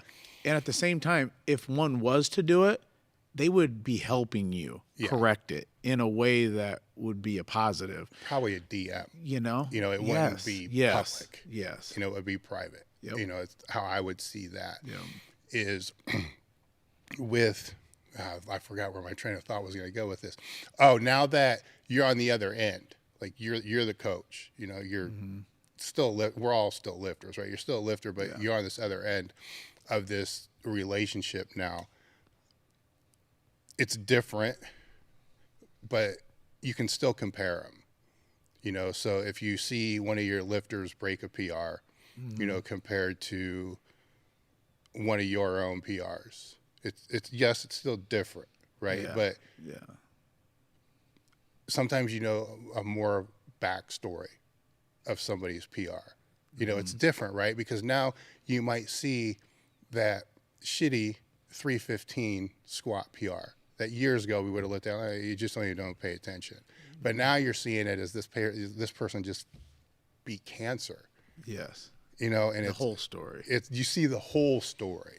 So you know, as being a gym owner and seeing this other stuff, those whole stories, they're pretty cool. Yeah. That's really what it's about. Yeah. I mean, you work with so many people that, you know, maybe they didn't thought they fit in somewhere. And they weren't the best lifter. They weren't athletic. They were never the greatest athlete. And then all of a sudden, you can train people to get stronger and to understand how to do a movement. And they're doing things they really never thought they were ever going to be able to do. And the confidence level of them changes. I've had guys that come to the gym would not talk to anybody, and because they were just insecure. And now they're one of the most helpful guys in the gym. Just by helping them develop some, he saw the tangible, his lifts going up, it built his self-confidence, and he had a lot of people helping him. And then he built relationships within that time, and he's just like a different person, So everybody's different, and it is cool to see those things, because at the end of the day, one of the best things I took away from powerlifting is a lot of relationships. I mean, I can go about anywhere and know somebody because of powerlifting, So it's cool to pass that part on too. That was the biggest perception shift I had after I quit competing, because when you're competing at, say, national level for years, you're not going to local. I mean, it's not part of your world. It's just like this different world.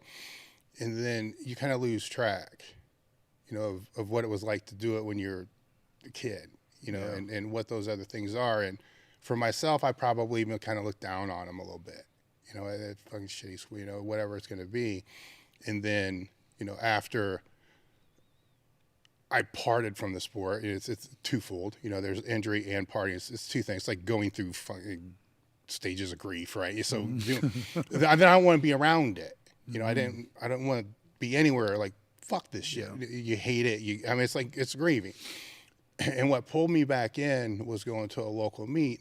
I saw a couple of those backstories. I'm like, you know what? This shit is more impressive than, nothing against your squad, but the shit that you like, this shit is really fucking, this is impressive too, but this is really fucking cool, and I think that's the part of the sport that needs more light put on it, where we get caught up in, did you see what happened here? Did you see what happened here? And there's drama with everything. We were talking about it a little bit before this. It's guys, it's not new. They all think this shit's new. It's like, dude, it goes back to when I was doing this shit in the 80s. It's not new.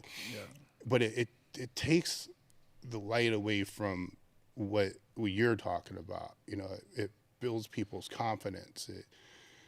Just think all the things it's done for us in our lives. I try and do everything based around what I've learned from powerlifting. I just put it into something else, and helping so many different people in so many different ways. That's why for me, even doing the bodybuilding thing, building people's confidence, when you see somebody like look and feel good, not just lifting. It's in every aspect of your life. You put it into your business, everything. You're able to help more people. It seems like the more successful you are, the more people you can help. But if you're looking at it like, well, it's more for me, you're kind of missing the boat. It's not all like, I'm not trying to do all this for me. It's going to be probably hard to develop in any area, but when you're trying to do it to like help a lot of people, it seems to just be like, it just grows. Well, as long as it's, the caveat I'll put there, as long as it's for the right reason. Yes. Because there's a lot of people that want to help a whole lot of people for the wrong reasons, because it's gonna, they think it's gonna monetize more or whatever it's gonna be, and it's when you start going down that road, you actually start helping less. And you don't know it. When the reasons are right and authentic and pure, then the other stuff is going to follow. And if the other stuff doesn't follow, your self-esteem does. You do. You feel better. And there's a value to that. I think people kind of lose that sometimes. There's a big value, to just feel, when you help other people, it makes you feel good. Right? And that's a big part of reason why I like to do it. That's a huge part of why you do it. You like to see, I don't know, it's like you saying, you hitting a PR is one thing, but watching somebody else, it's just different.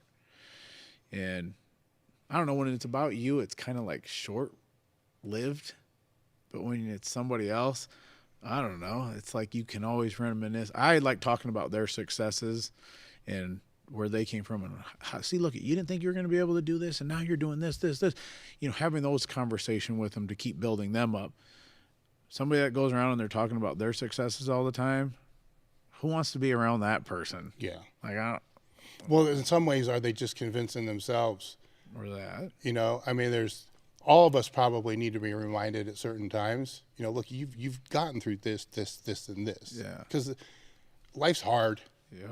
I mean, we're not going to bullshit anybody. Yep. You know, it's fucking hard. It's not supposed to be easy. Yep. It's supposed to be hard. You know, and sometimes you forget the things that you've overcome, you know, for the things that you're dealing with now. And for me, the gym's always been the catalyst to be able to show people, you know, if you can get a little better here, then you can do it here too. It's the same stuff. Yeah, it's the same It's stuff the over same and over stuff. in a different way or a different field or whatever. But yeah, it's like I talked to a guy the other day. You know, he had alcoholic and he beat it, but then he was having this depression again. He does strongman competition in the gym, and he just needed to remember when you didn't have anything and you were here and you didn't have a place to live in and you were here and you pulled yourself out of there. Remember that. Well, you're going to keep going forward. You can't lose track of your goals in the future. You got to keep those goals because you wanted out of there at one point. So now you get everybody. It's okay. Yeah. It's okay to be down in the dumps a little bit, but remember, like you're saying, go back and remember how you got through that, and use the same thing, and it will take you to the next place too.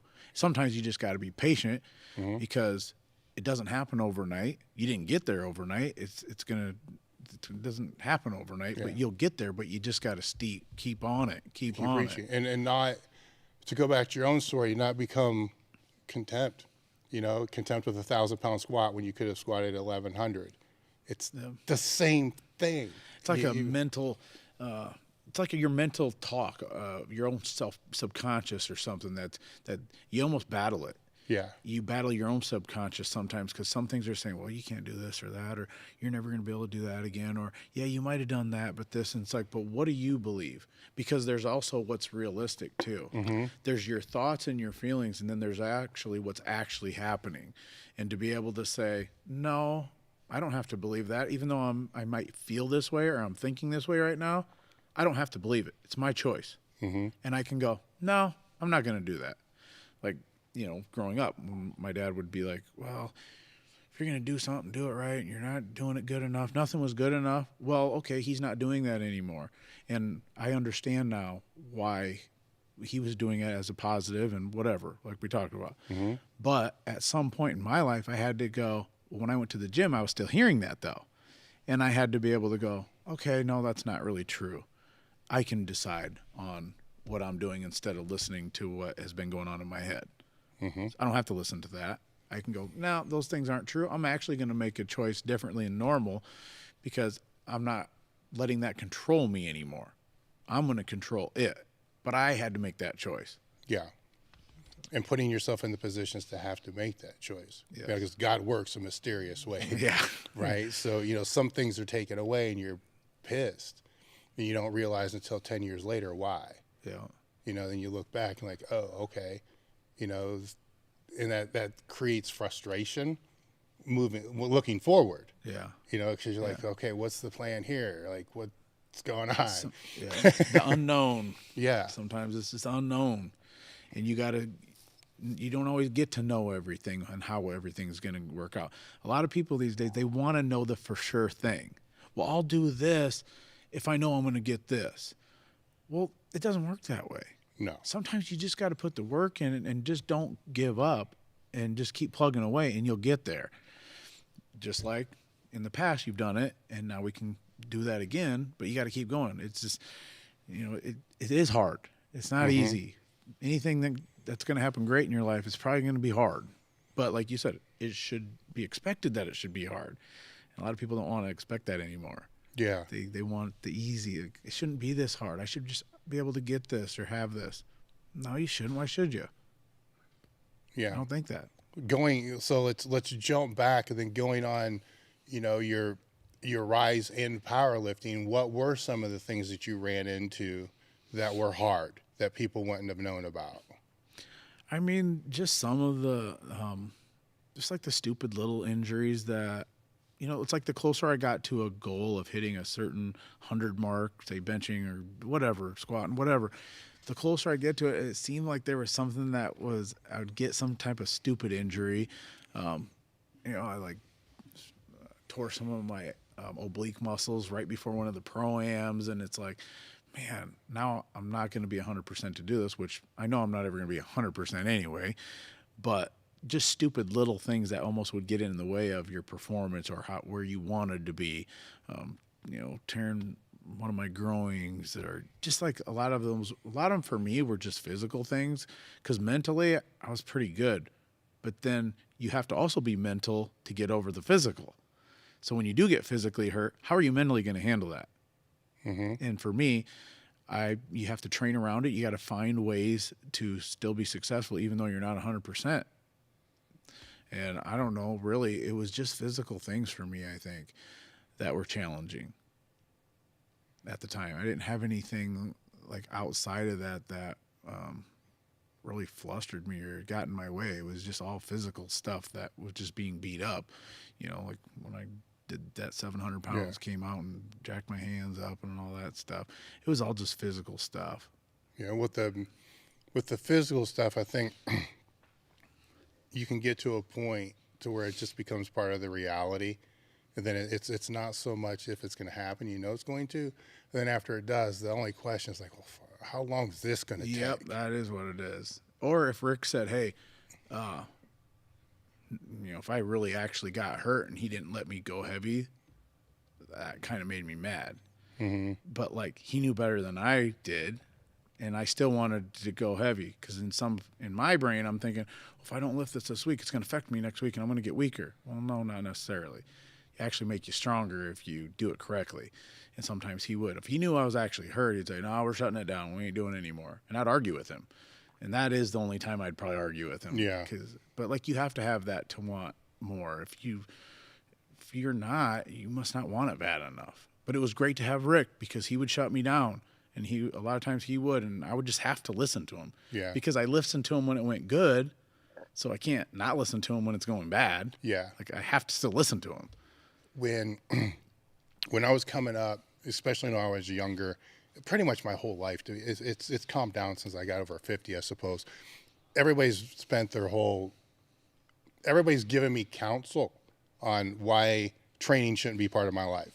Right? Since day one. It's the same story with everybody, right? And part of that is, you know, when you're on your deathbed, you're not going to be thinking about any of this stuff. You're going to be thinking about this, this, and this. And I've been close, right? And you know what I did think about? Some of the lifts I hit, you know, some of the things that happen in the gym, you know, so they're all wrong, right? You know, so that's there, you know, so if you're in your final hours or weeks, what are some of the lifts that are going to come back that you've done? It could be in the gym, it could be in a meet, and they're just ones that when you think back now, you're like, man, that was awesome. What are some of those that really stick out? I would say like that 1,100 pound squat or whatever it was, 1105, whatever it was, that one did, because like the way Rick called me out on that, like right when it actually happened. And that day he actually, like, I mean, I was looking good, so he was letting me go, but there was times when I'm like, Rick would be like, we don't need to go heavier today.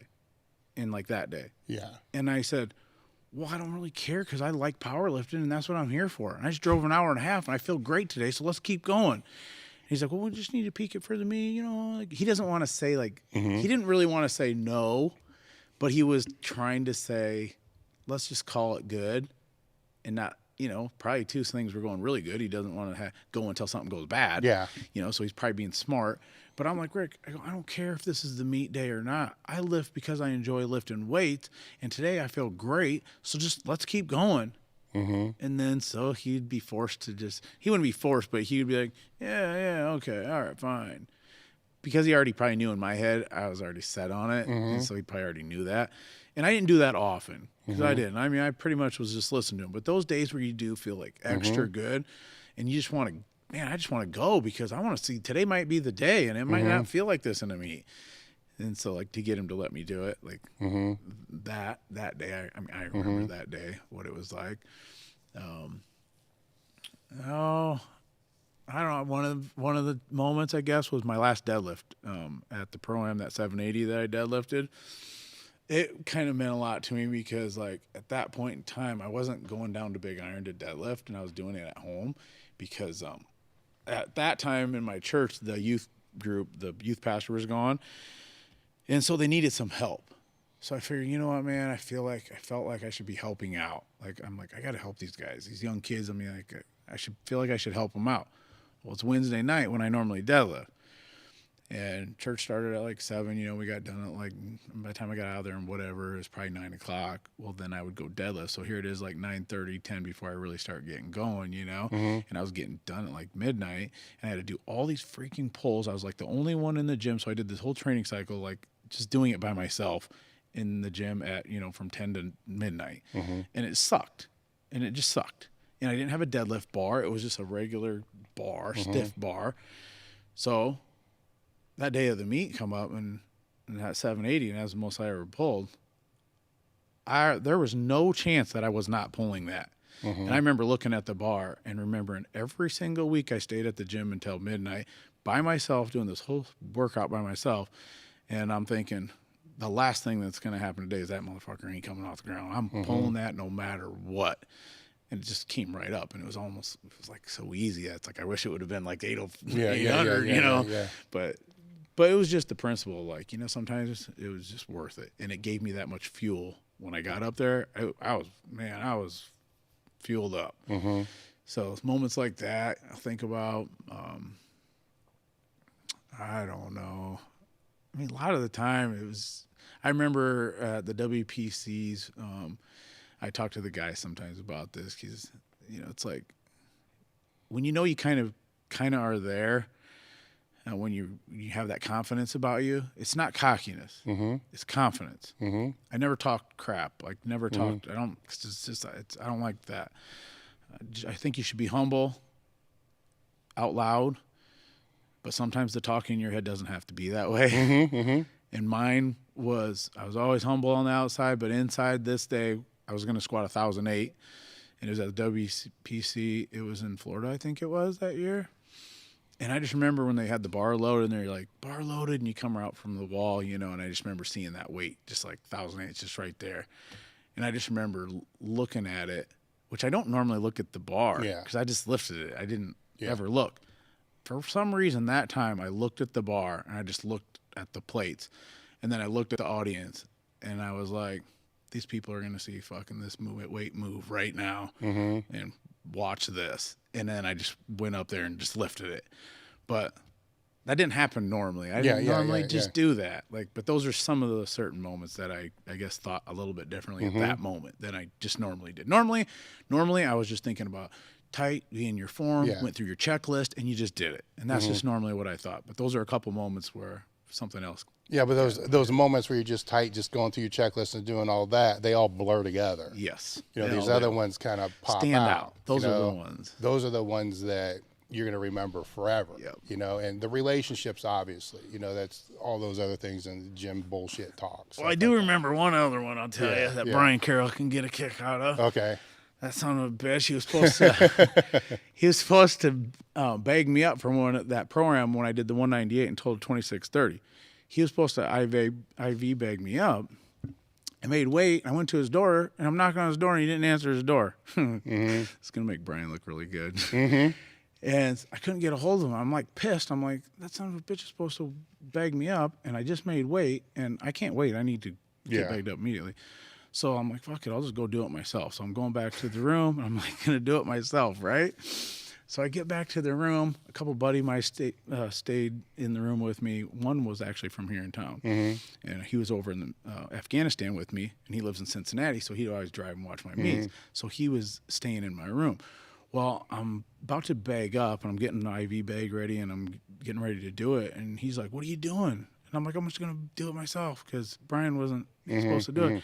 And he goes, well, hey, dumbass. He goes, I'm a combat medic, remember? And I'm like, fuck, I totally forgot. And I'm like, well, here, you do it. So he did it for me, you know? So anyway, so I didn't really talk to Brian that day because said he was sick or not feeling good too because he had to cut weight. So I didn't see him until I did my second attempt squat. And I come off the platform. I think, what was my second attempt? 1,010. Because I opened at 960, 1,010. And I come off the platform, and he's like, what are you going to go to next? And I'm just like, whatever the fucking record is, up it by 5. And now I'm doing it because I was like, I didn't even know what it was, but I'm so glad that he did that because then it made me a little bit pissed off. Like, oh, now you care about what I'm doing, you son of a bitch. Yeah. He's one of my best. He's one of my best friends. But like, I'm just like, you little son of a bitch. And now it just made me that much more aggressive to actually do whatever the number was. Yeah. But I'm just like, take it to 1055. You know, and so I'll remember that one too. Yeah. But what was it during that time? Because it's, you know, the West Side versus the World's trying to pit like bigger, you know, there wasn't what people think it was. Yeah. But having Brian being one of your friends during this time, having somebody that's training with a different style, methodology, you know, and outside of the environment, the camp crew, I don't know what crew that you're in, what were the pros and cons of having somebody to throw those ideas out with? You know, there's cons, right? Because you're going to start questioning, should I be doing this stuff because they're doing this stuff? You know, there's that. But I don't know. I don't think I was smart enough to figure that out. Honestly, I was so one-tracked mind about it. Like I was just doing like whatever Rick said, I would just do it. So like he would ask me questions or, you know, like say, hey man, so what did you guys do this week? Or he'd say what he's going to do and maybe think that would change what I'm going to do. But it so just Brian's never, trying to fuck with yes, he'd try and fuck with me sometimes, you know, be like, I pulled 800 this week for this or that. And I'm like, okay, I mean, I didn't change anything. And he would ask me, what are you going to open with? What are you going to do this? And when I said, I don't know, like I really meant I don't know because I just let Rick do the thinking. And for me, it was way easier that way. Rick, whatever he says, that's what I'm doing. I don't have a clue. I don't know what I'm opening with. I don't know. But Rick does. Yeah. And I just left it at that. So it was way easier for me to not be distracted by what everybody else was doing. Because, I mean, we'd all talk about lifting, what they were doing, and all the different numbers and what they were doing at what points. But to me, I always thought, like, I mean, even, like, you got to worry about yourself. And that's what Rick always basically preached was worry about your numbers, not anybody else's. Because when you worry about theirs, yours get screwed up. And even in the meet. During the meet when it's happening, if you make your calls based off of somebody else, they're going to mess your calls up because they weren't what you originally intended on doing. So then you actually screwed up. But if you stick to your plan and let them go off of you, normally they'll screw up because they called something they can't do. So he always stuck to that. And when he didn't, he'd tell you and he'd be so mad at himself. Like, well, that's another one of those, you know, powerlifting gym lessons that apply to everything. Right? Like, how are you going to structure your business as you're growing that? You're going to set out a plan, you're going to execute it, or are you just going to sit back and watch what everybody else does? Yeah. Can't do that either. No. Right? It's the same thing. The same thing. It's just, it's like all the clues, you know, they're all around. You know, you just need that's that, you know, pull it back. And there's bad shit too. You know, there's things that you do in the gym you shouldn't do, you know, everywhere else. But you learn from them. Yeah. That's part of the game is going through this and figuring out for you what worked, what things didn't work, what should you be doing and shouldn't be doing. And you do have to try things sometimes to see if this works or doesn't work, but you don't know if you don't try. Yeah. And you figure it out. Are there any things that I left out, you know, of your story, I suppose? No, man, we covered a lot. I don't even know what time it is, but we've covered a lot. It flies. Yeah. Any questions that you wanted me to ask that I didn't ask? No. Actually, I came in just open to whatever you wanted to talk about or people wanted to know, and you know, just being 100% on it. Yeah, there's one that just hit me, the nutrition. Right? If the bodybuilding comes after the powerlifting, would you have changed the way your nutrition was when you were powerlifting, knowing what you learned through bodybuilding?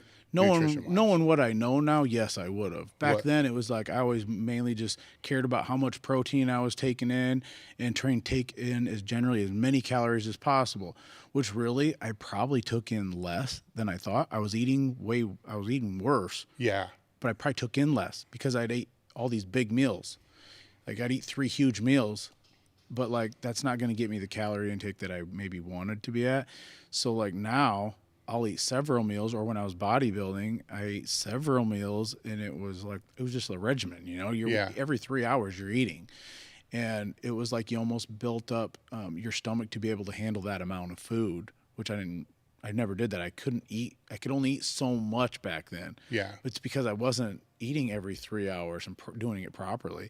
So I would be eating, I would still eat clean food. And what I call clean food is, because people sometimes think all things are, I don't know, weird things are clean. But, you know, your chicken, steak, you know, turkey, you know, your rice, sweet potatoes, like just your basic stuff like that. I love eating those kinds of food. And I like doing it often every 3 hours. So if I would have known that, I would have ate those things, the same things that I learned now. I would have ate like that and probably ate more calories. And it would probably help me recover a little bit faster and too. be 275 like Rick. Yeah, right? Yeah, right. Okay. I want to thank you for coming out. Thanks for having me. This has been great. And I want to thank you guys for listening, and we are done. I got this great closing. We're done. And we're done.